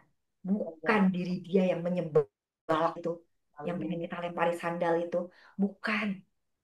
Tapi kita sedang melihat Tuhan yang sedang berdiam atau sedang bekerja atau bergerak untuk memahamkan kita atas kondisi ini. Lihatlah apa yang dibalik itu, yang tersirat, bukan yang tersurat, sayang. Oke? Ketika engkau mampu seperti ini, maka sesungguhnya engkau sedang beribadah kepada Tuhan. Ibadah tuh nggak hanya ke gereja, nggak hanya ke masjid, nggak hanya sholat, nggak hanya puasa. Tapi ketika engkau mampu melihat dalam setiap kerja, dalam setiap peristiwa, itu ada gerak Tuhan. Oke? Bagaimana cara kita bertumbuh dalam relasi? Sadari cermin. Apa yang memantul dari pasangan adalah cermin untukmu. Jangan buru-buru menilai. Tanyakan dulu, apa bagian diriku yang sedang dipantulkan olehnya. Oke? Pasangan itu cermin. Kedua adalah terima bayanganmu. Jangan disangkal, tapi dipeluk tuh. Peluk-peluk dia. Tidak perlu menolak sisi negatif dalam dirimu. Peluk marahmu, kecewamu, takutmu. Karena di baliknya ada bagian diri yang butuh cinta, bukan butuh hukuman. Ketiga, berhenti menyalahkan, mulai memahami. Setiap orang tolong disadari bahwa hari ini Anda mencintai, itu bekalnya dari apa sih? Bukan dari pure dari cinta itu sendiri. Tapi bekal dari cinta itu adalah luka-luka masa lalumu yang belum sembuh, sayang. Maka ketika kita berada di dalam relasi yang bersama pasangan ini, bukan siapa yang benar, siapa yang salah. Tapi siapa yang mau sadar lebih dahulu. Kalau kita di camp itu ada bahasa sing waras ngalah. Itu bukan olok-olok sebenarnya. Wes lah, wes lah, wes lah, wes, ya, wes, wes, wes, menang, menang, sing waras ngalah. Apakah seperti itu? Tidak, sebenarnya itu hanya Anda sedang membungkam diri Anda. Tapi Anda mengatakan dengan kesadaran itu adalah ketika Anda mampu tersenyum dan mengatakan, gak apa-apa, yang waras ngalah. Tapi senyum dan hati ini lega, pikiran ini lega, enteng. Oke? Waras itu apa maksudnya? Yang sadar lebih dahulu. Itulah ngalah. Itulah bedanya ngalah, mengalah. Itu berasal dari kata mengkalah sama mengalah, mengallah. Nah, selama ini kita sedang mengkalah, mengalahnya itu tuh mengkalah atau mengallah? Coba jawab jujur. Tahu bedanya? Kalau mengkalah itu sama aja mengkalah, tetap kalau disingkat menjadi apa? Disambung menjadi mengalah. Mengallah disambung juga menjadi mengalah. Oke? Nah, jadi yang ada adalah mengalah yang sebenarnya yang baik itu adalah mengallah. Selama ini kita mengkalah. Ya udahlah, saya mengalah aja daripada ribut. Tapi yang ada di sini gerundel, di sini uh, di sini kayak ada batu di hati kita. Itu loh yang jadi penyakitmu hari ini, sayang. Karena sibuk mengkalah tadi. Tapi ketika mengallah, mengalir luas. Empat, bangun komunikasi hati ke hati. Dengarkan bukan untuk membalas, tapi untuk memahami. Kelima adalah doakan pasanganmu, bukan untuk mengubah dia. Karena doa adalah energi cinta yang tertinggi. Ketika engkau mendoakannya, maka sebenarnya Anda sedang menyembuhkan diri Anda sendiri. Maka ketika Anda berubah, energi relasi pun akan ikut bertransformasi. Jadi bukan kita nggak nunggu orang lain berubah, kita dulu yang berubah. Oke, nanti kita di akhir ini akan melakukan meditasi cermin cinta.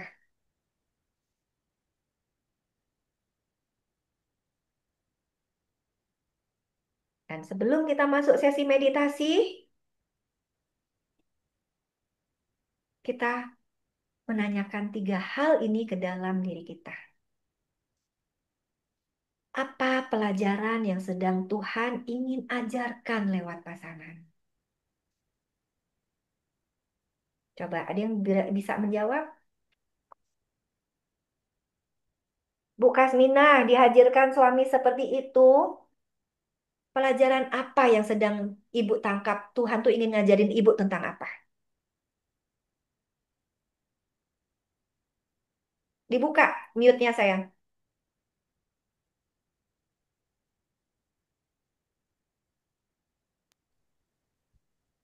Iya, Bu. Nah, apa pelajaran yang sedang Tuhan ingin ajarkan lewat pasanganmu? Nggak tahu ya, Bu. Bingung saya jawabnya. Kesabaran, Pasanganmu tidak sesuai dengan harapanmu. Ya, kesabaran pada pengennya pasangan. sabar, pengertian gitu, pengennya gitu. Memang kalau tanggung Tuhan, jawabnya ketika engkau dihadirkan pasangan yang seperti itu, tidak pengertian, nyebelin dan sebagainya, apa yang sedang ingin Tuhan ajarkan sebenarnya pada diri Bu Kasminah loh, bukan dia, pada diri Bu Kasminah. Menjadi sabar. jadi Yes, sabar, menjadi lebih baik. yes, Insya Allah ini lagi belajar sedikit-sedikit, Insya Allah. yes. Ketika dihadirkan pada suami yang tidak bisa memberikan Anda uang, apa yang sedang ingin Tuhan ajarkan sebenarnya? Hmm. Aku baru sadar, Bu Sinta, kalau aku punya potensi untuk menghasilkan uang jadinya. Yes, Aku ngeliat, aku belajar, ini pertanyaan pertama ya Bu Sinta. Ini suamiku ada di sebelahku soalnya. Dan jujur aku belajar dari dia tuh nggak panikan. Aku ternyata panikan gitu. Lebih, apa ya, lebih mikir gitu. Kalau saya reaktif, saya pengen cepet. Dan yang tadi Kak Bu Sinta bilang, betapa 70% itu perceraian itu yang menggugat adalah wanita sekarang ya. Karena mungkin ya tren income wanita tuh begitu cepat melesat ya. Itu memang nggak dipungkiri ya. Ya bisa dibilang realitas juga gitu. Dan saya melihat eh, hampir 25% pernikahan saya dan saya juga nggak sempurna. Saya juga pernah pengen minta cerai sama suami meskipun dalam keyakinan saya tuh itu perceraian itu adalah apa ya dibenci sama Tuhan gitu. ini Bu siapa? Eh, saya Sinta. Ah, Saya sama sama juga, pas nama Sinta juga, Bu. Ya, bisa, Ibu bisa jadi mentor nih ketika Ibu bisa melalui ini semua. yes, betul, Bu. Dan saya melihat ya, Bu ya, saya kan sangat akademis banget waktu kuliah, waktu sekolah SMA. Suami saya tuh bener-bener nyantai banget dalam pelajaran akademis. Jadi, tapi ketika saya dalam kehidupan nyata, saya melihat dia tuh lebih tough daripada saya gitu. Saya menemukan itu sih, Bu. Saya Yes, mungkin lebih cepat ya untuk mencari pekerjaan karena background saya accounting dan ya cepat sekali gitu mencari pekerjaan gitu. Tapi saya melihat suami saya tuh nggak malu gitu untuk kerjain apa aja, kerjain apa aja yang penting halal gitu. Saya ya thank you Bu Sinta, saya juga sangat diberkati yes, dengan pemaparan Ibu. gitu. Jadi di situ kita mulai mulai gitu. Oke, ada orang yang berterima kasih ya, ketika kemudian suaminya meninggal gitu kan, dia baru sadar gitu. Oke, Ternyata saya disiapkan oleh semesta. Kenapa saya punya suami seperti itu? Saya menjadi tangguh hari ini. Karir saya terbangun dengan baik. Jadi ceritanya suaminya tuh nggak pernah sepanjang hidup perjalanan mereka menikah gitu kan. Nggak pernah ngasih ini gitu loh. Nggak pernah ngasih uang belanja. Nggak pernah ini. Jadi dia terbentuk menjadi wanita yang kuat. Menjadi wanita yang tough. Dia membangun karirnya bla bla bla bla bla. Dan ternyata benar-benar ketika suaminya meninggal. Ya dia tidak masalah gitu loh. Suaminya meninggal dia tidak masalah karena dia sudah membangun ini dan dia baru sadar bahwa oh ini ya ternyata saya disiapkan oleh Tuhan ini gitu loh.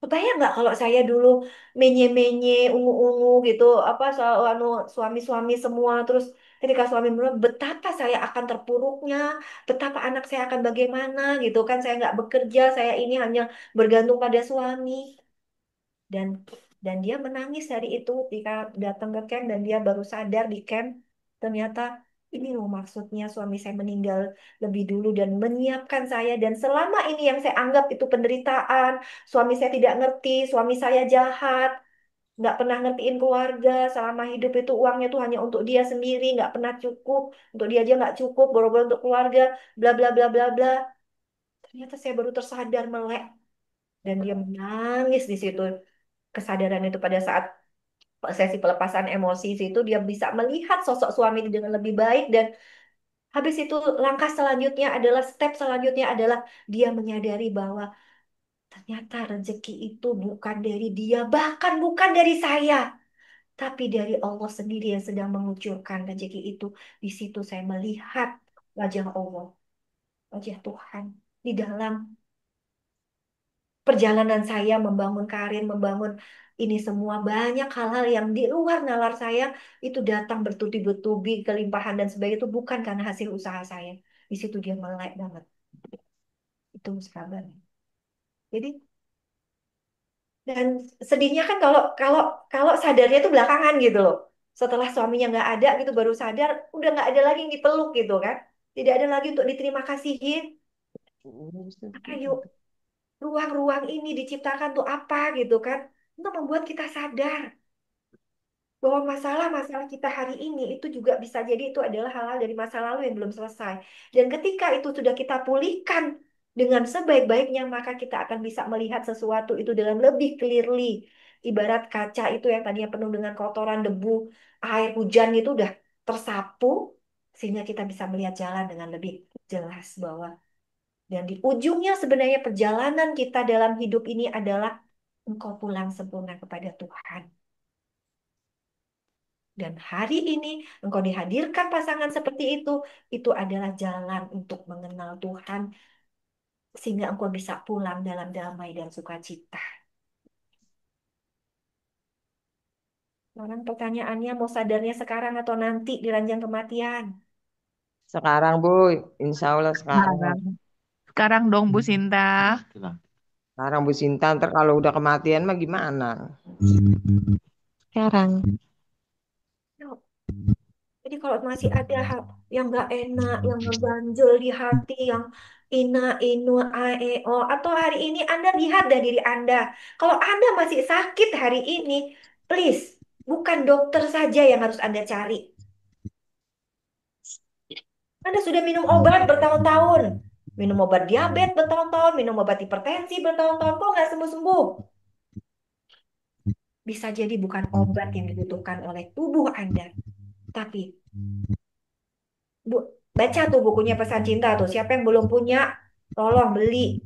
Cuma Anda belajar holistik kalau fondasinya belum belum ini gitu kan. Cari tuh di link, jangan beli yang palsu.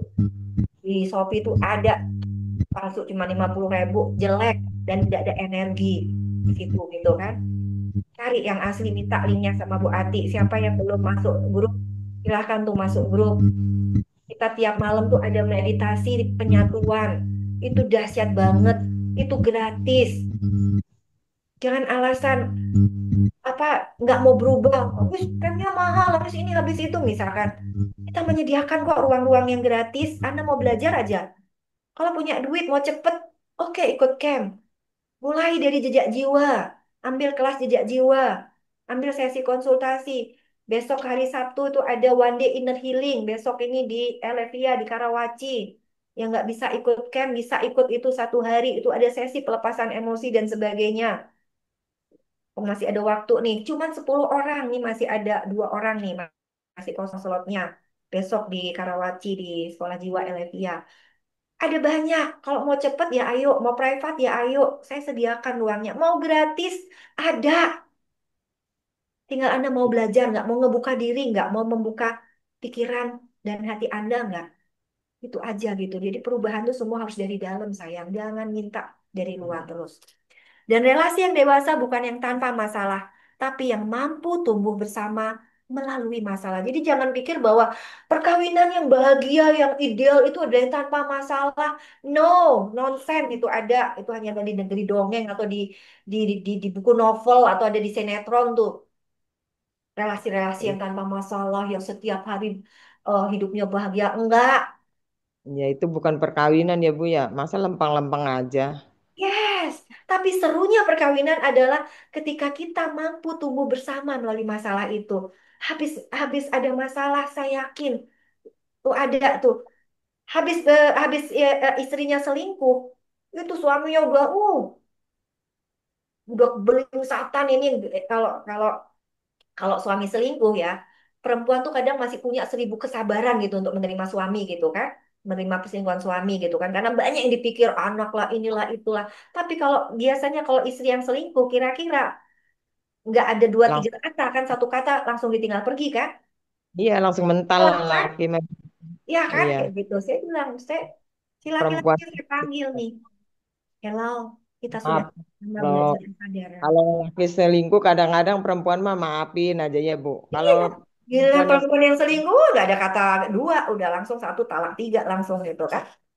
kadang-kadang kita nggak selingkuh aja ditinggalin. Nah, si prianya saya ajak ngomong dari hati ke hati. Oke, kamu mau mau mau berpisah itu dari ruang lukamu atau dari ruang jiwamu. Kita sudah sama-sama belajar kesadaran. Ketika seorang wanita saja bisa memaafkan ketika ini suaminya selingkuh, kamu nggak usah lihat bahwa kamu laki-laki, bahwa ini, tapi pandanglah dia sebagai jiwa dan kamu juga sosok jiwa. Lepaskan dulu laki dan perempuan itu. Lihatlah dia. Kenapa dia seperti itu? Pasti ada emosi dari masa lalu yang belum selesai. Lihat di situ. Ayo kita buka mata itu, buka kesadaran. Dan ingat, nah, kamu mampu melaluinya, kamu akan pasti merasakan cinta yang begitu besar pada dirinya dan dia pada dirimu. Benar sayang. Habis selesai semua itu mereka sekarang tuh dong. Kita yang di sebelahnya tuh sebel gitu kan. Babe, udah makan belum? Baru jalan 20 menit, telepon lagi dong. Kamu tadi habis nggak makannya? Ih, pengen. Kemarin nangis-nangis mau cerai gitu kan. Sekarang dong, jalan 20 meter aja udah telepon kangen. Udah ini gitu. Itu real sahabat, ada tuh di samping saya, apa namanya, di tim kami itu begitu gitu kan, itu ada gitu loh.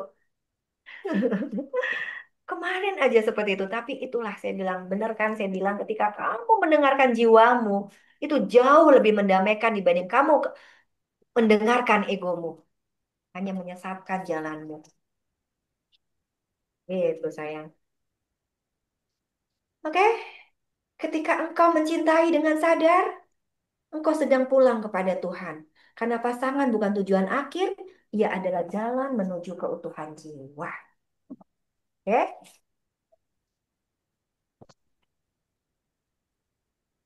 Oke. Sekarang kita meditasi dulu ya, masih ada waktu 10 menit nih sebagai oleh-oleh kita untuk sesi ini, melihat diri di cermin cinta. Siap? Insya Allah siap. Udah pipis dulu. Ih, ada kayak segala. Itu kayaknya gimana nih? Ibu kasihan ya.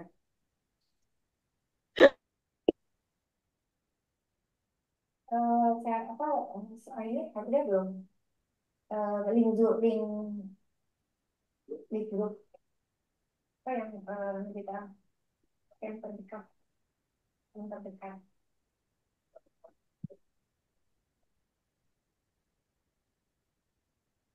Oke, yuk kita meditasi melihat diri di cermin cinta.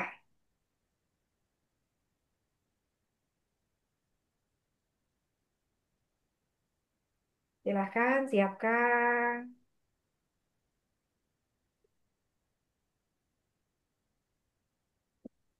Ini jadwal terdekat, kita ada camp. Besok hari Sabtu besok ada one day inner healing. Siapa yang punya masalah, yang masih nggak bisa ke Ciater 3 hari maupun 6 hari, camp cakep. Kita ada one day inner healing nih besok. Apa sih one day inner healing? Coba dibuka videonya Pak Rahmat. Sambil nunggu yang pipis dulu, sambil yang lain.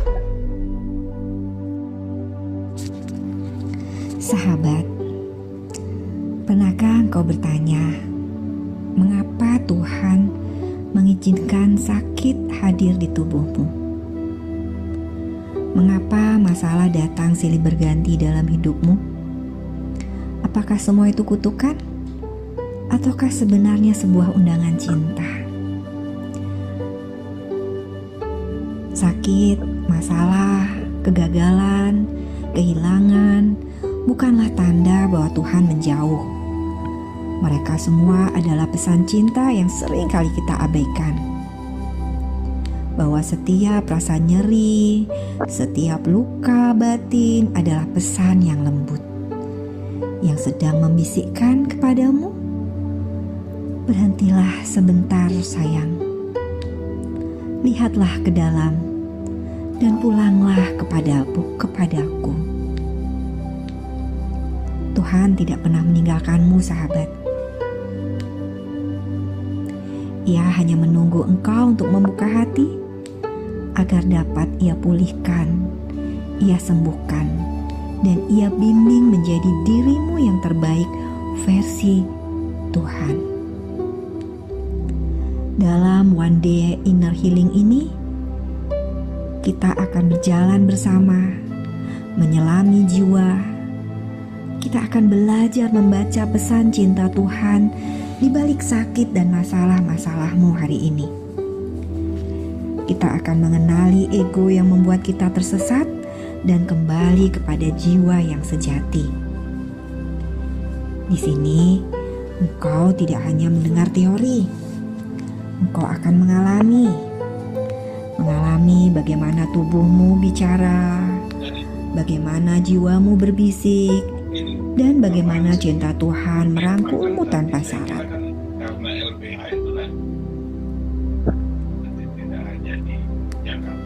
Melalui meditasi utuh, engkau akan menyadari tubuh, pikiran, emosi, dan rohmu sebagai satu kesatuan. Kemudian dilanjutkan dengan meditasi penyatuan. Engkau akan merasakan dirimu larut dalam terang kasih Tuhan. Dan di penghujung hari, kita akan mengintegrasikan semua pengalaman itu agar engkau pulang bukan lagi dengan hati yang letih, melainkan dengan jiwa yang damai, ringan, dan bercahaya. Dipandu oleh saya, Sinta Sarisare, psikolog, konsultan holistik, dan pembimbing jiwa. Hari ini adalah kesempatanmu untuk pulang kepada cinta Tuhan, pulang kepada dirimu yang sejati. Dalam sesi One Day Inner Healing membaca pesan cinta Tuhan dan jejak jiwa sebagai solusinya, setiap Sabtu atau Minggu di Sekolah Jiwa Elevia di Lipo Karawaci. Untuk info dan pendaftaran, silakan kontak Bu Ati sebagai admin dari Rumah Samasta. Salam sayang selalu dari saya, Sinta. Oke, yuk kita lanjutkan meditasi. Meditasi kali ini adalah melihat diri di cermin cinta. Silakan Pak Rahmat, audionya dulu. Duduklah dengan nyaman. Silakan duduk.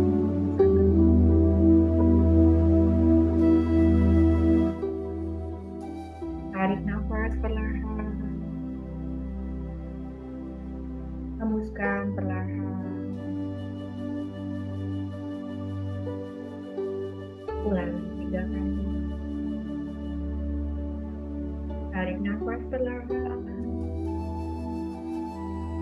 Hembuskan perlahan.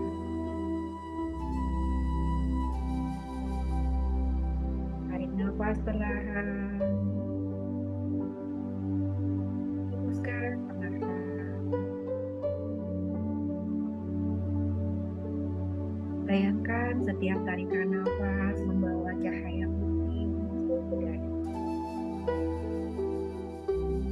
Dan setiap hembusan melepaskan semua beban.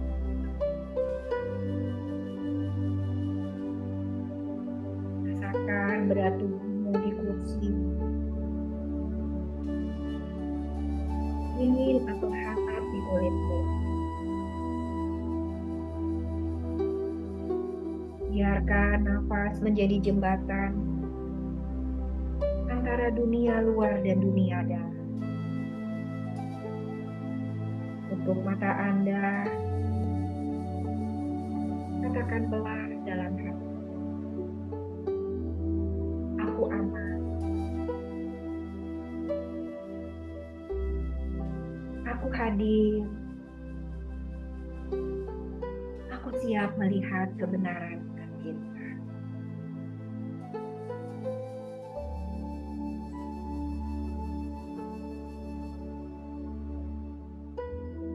Sekarang bayangkan di hadapanmu ada sebuah cermin besar. Cermin yang bening, bercahaya, lembut.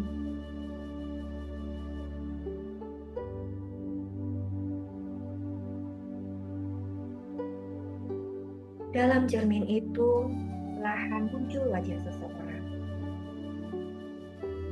yaitu pasangan.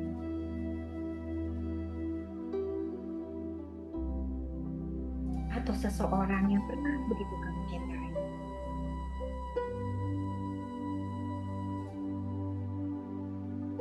Tatap wajahnya perlahan, tanpa menghakimi.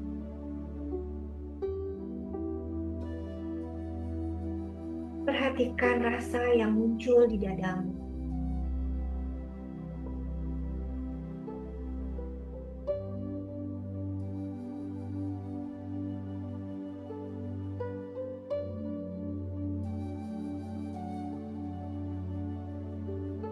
Apakah ada marah di situ ketika engkau memandang wajah pasanganmu di cermin itu?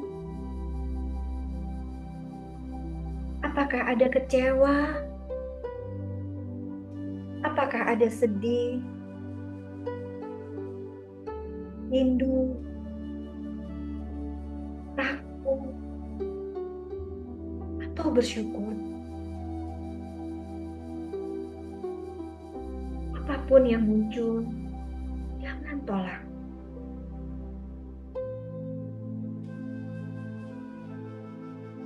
Biarkan rasa itu hadir seperti anak kecil yang datang meminta pelukan.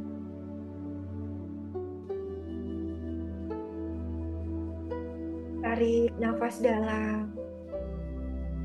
Hembuskan pelan. Ucapkan dalam hati.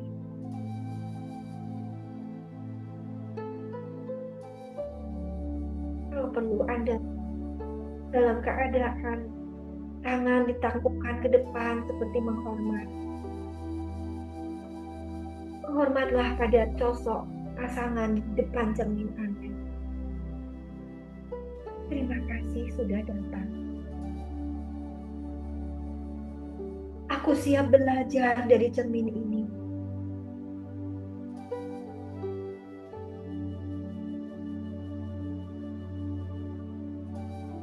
Sekarang bayangkan dari dada pasanganmu memancar cahaya lembut. Cahaya itu bukan dari dia, tapi dari Tuhan yang bekerja melalui dirinya.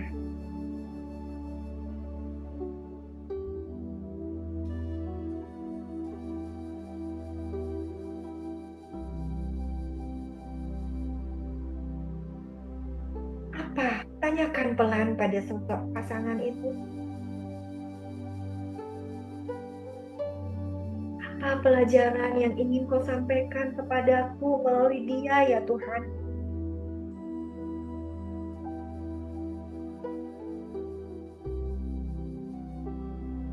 Rasakan cahaya itu berbicara.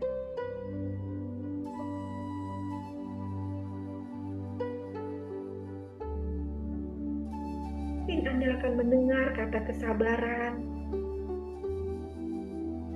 kejujuran, penerimaan,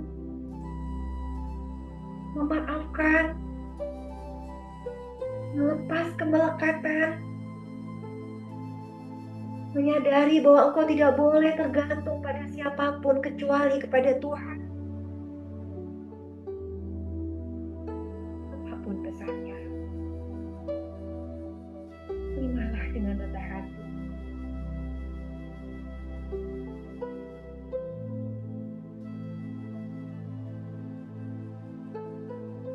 Sekarang arahkan pandangan batinmu ke dirimu sendiri di cermin.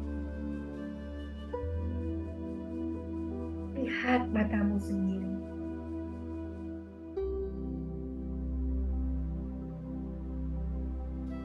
Lihat luka yang mungkin engkau tutupi selama ini.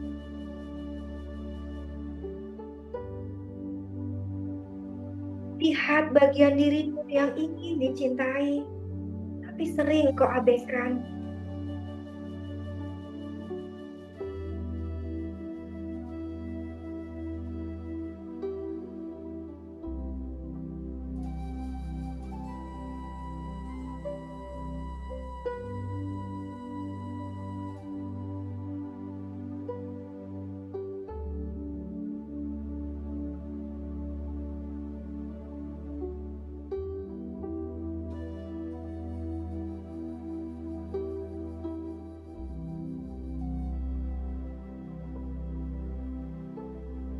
Katakan pelan pada dirimu sendiri, sahabat.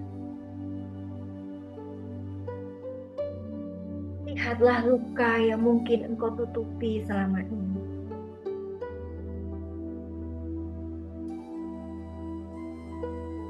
Lihat bagian dirimu yang ingin dicintai, tapi sering engkau abaikan.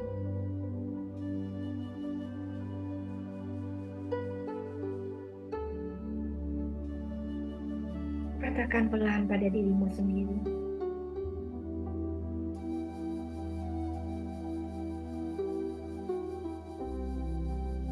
Maafkan aku, karena sering menuntutmu sempurna.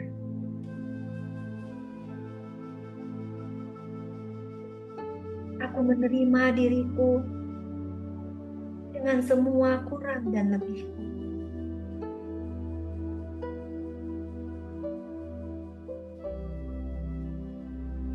Aku siap mencintai dari ruang yang lebih sadar.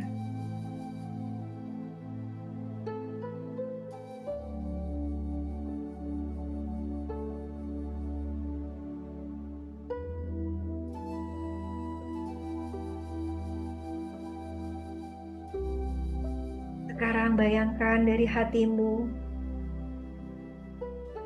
keluar cahaya keemasan yang hangat.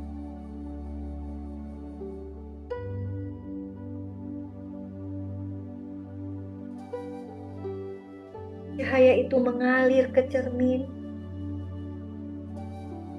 menyentuh hati pasanganmu.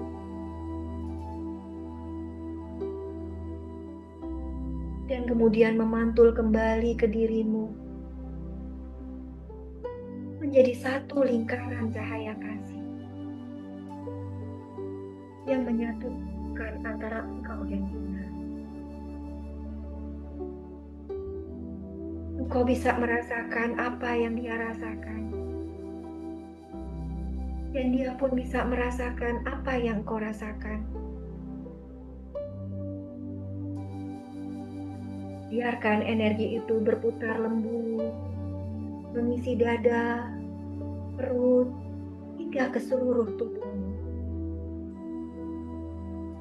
Rasakan hangatnya, kelembutannya, kedamaian yang meresap perlahan.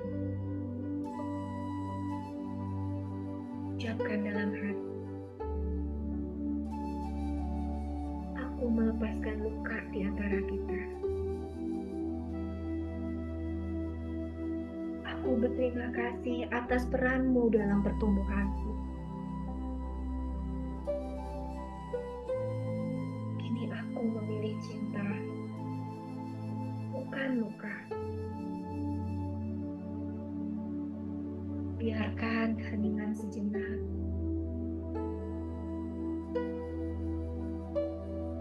Rasakan tubuhmu lebih ringan,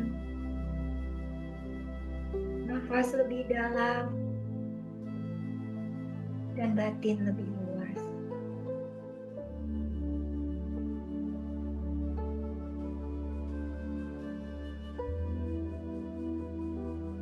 Tarik nafas dalam, tahan sebentar, lalu hembuskan perlahan.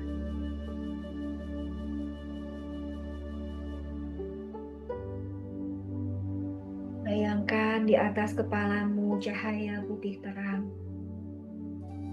cahaya Tuhan. Cahaya itu turun lembut ke ubun-ubun, ke dada, lalu menyatu di hati.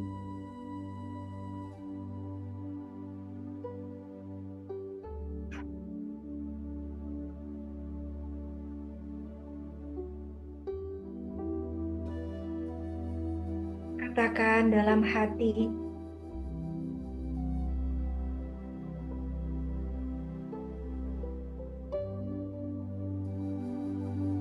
ya Tuhan,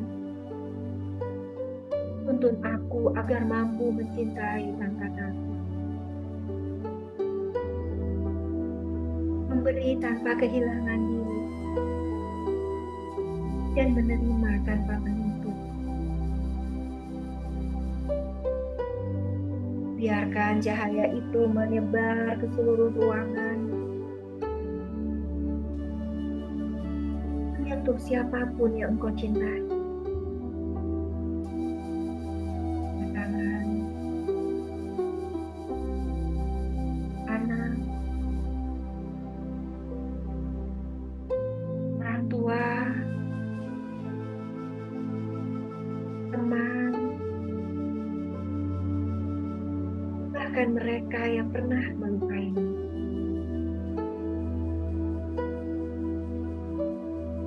Senyumlah pelan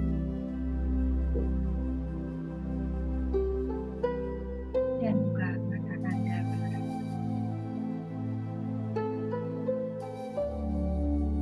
Bawalah rasa damai ini bersamamu dalam kehidupan.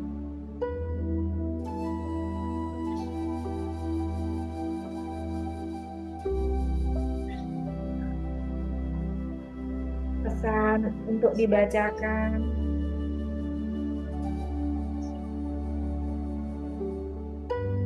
Relasi bukanlah ujian untuk melihat siapa yang salah, tapi undangan Tuhan agar kita melihat siapa diri kita yang sejati. Ketika cinta dibersihkan dari luka, maka ia akan menjadi jembatan menuju Tuhan. Terima kasih. Semoga malam ini menjadi malam menemukan pergi relasi kita dengan Tuhan. Terima kasih sudah hadir. Terima kasih kita sudah saling memberkati diri. Untuk selalu damai.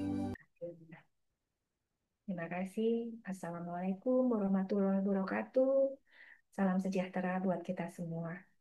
I love you semuanya.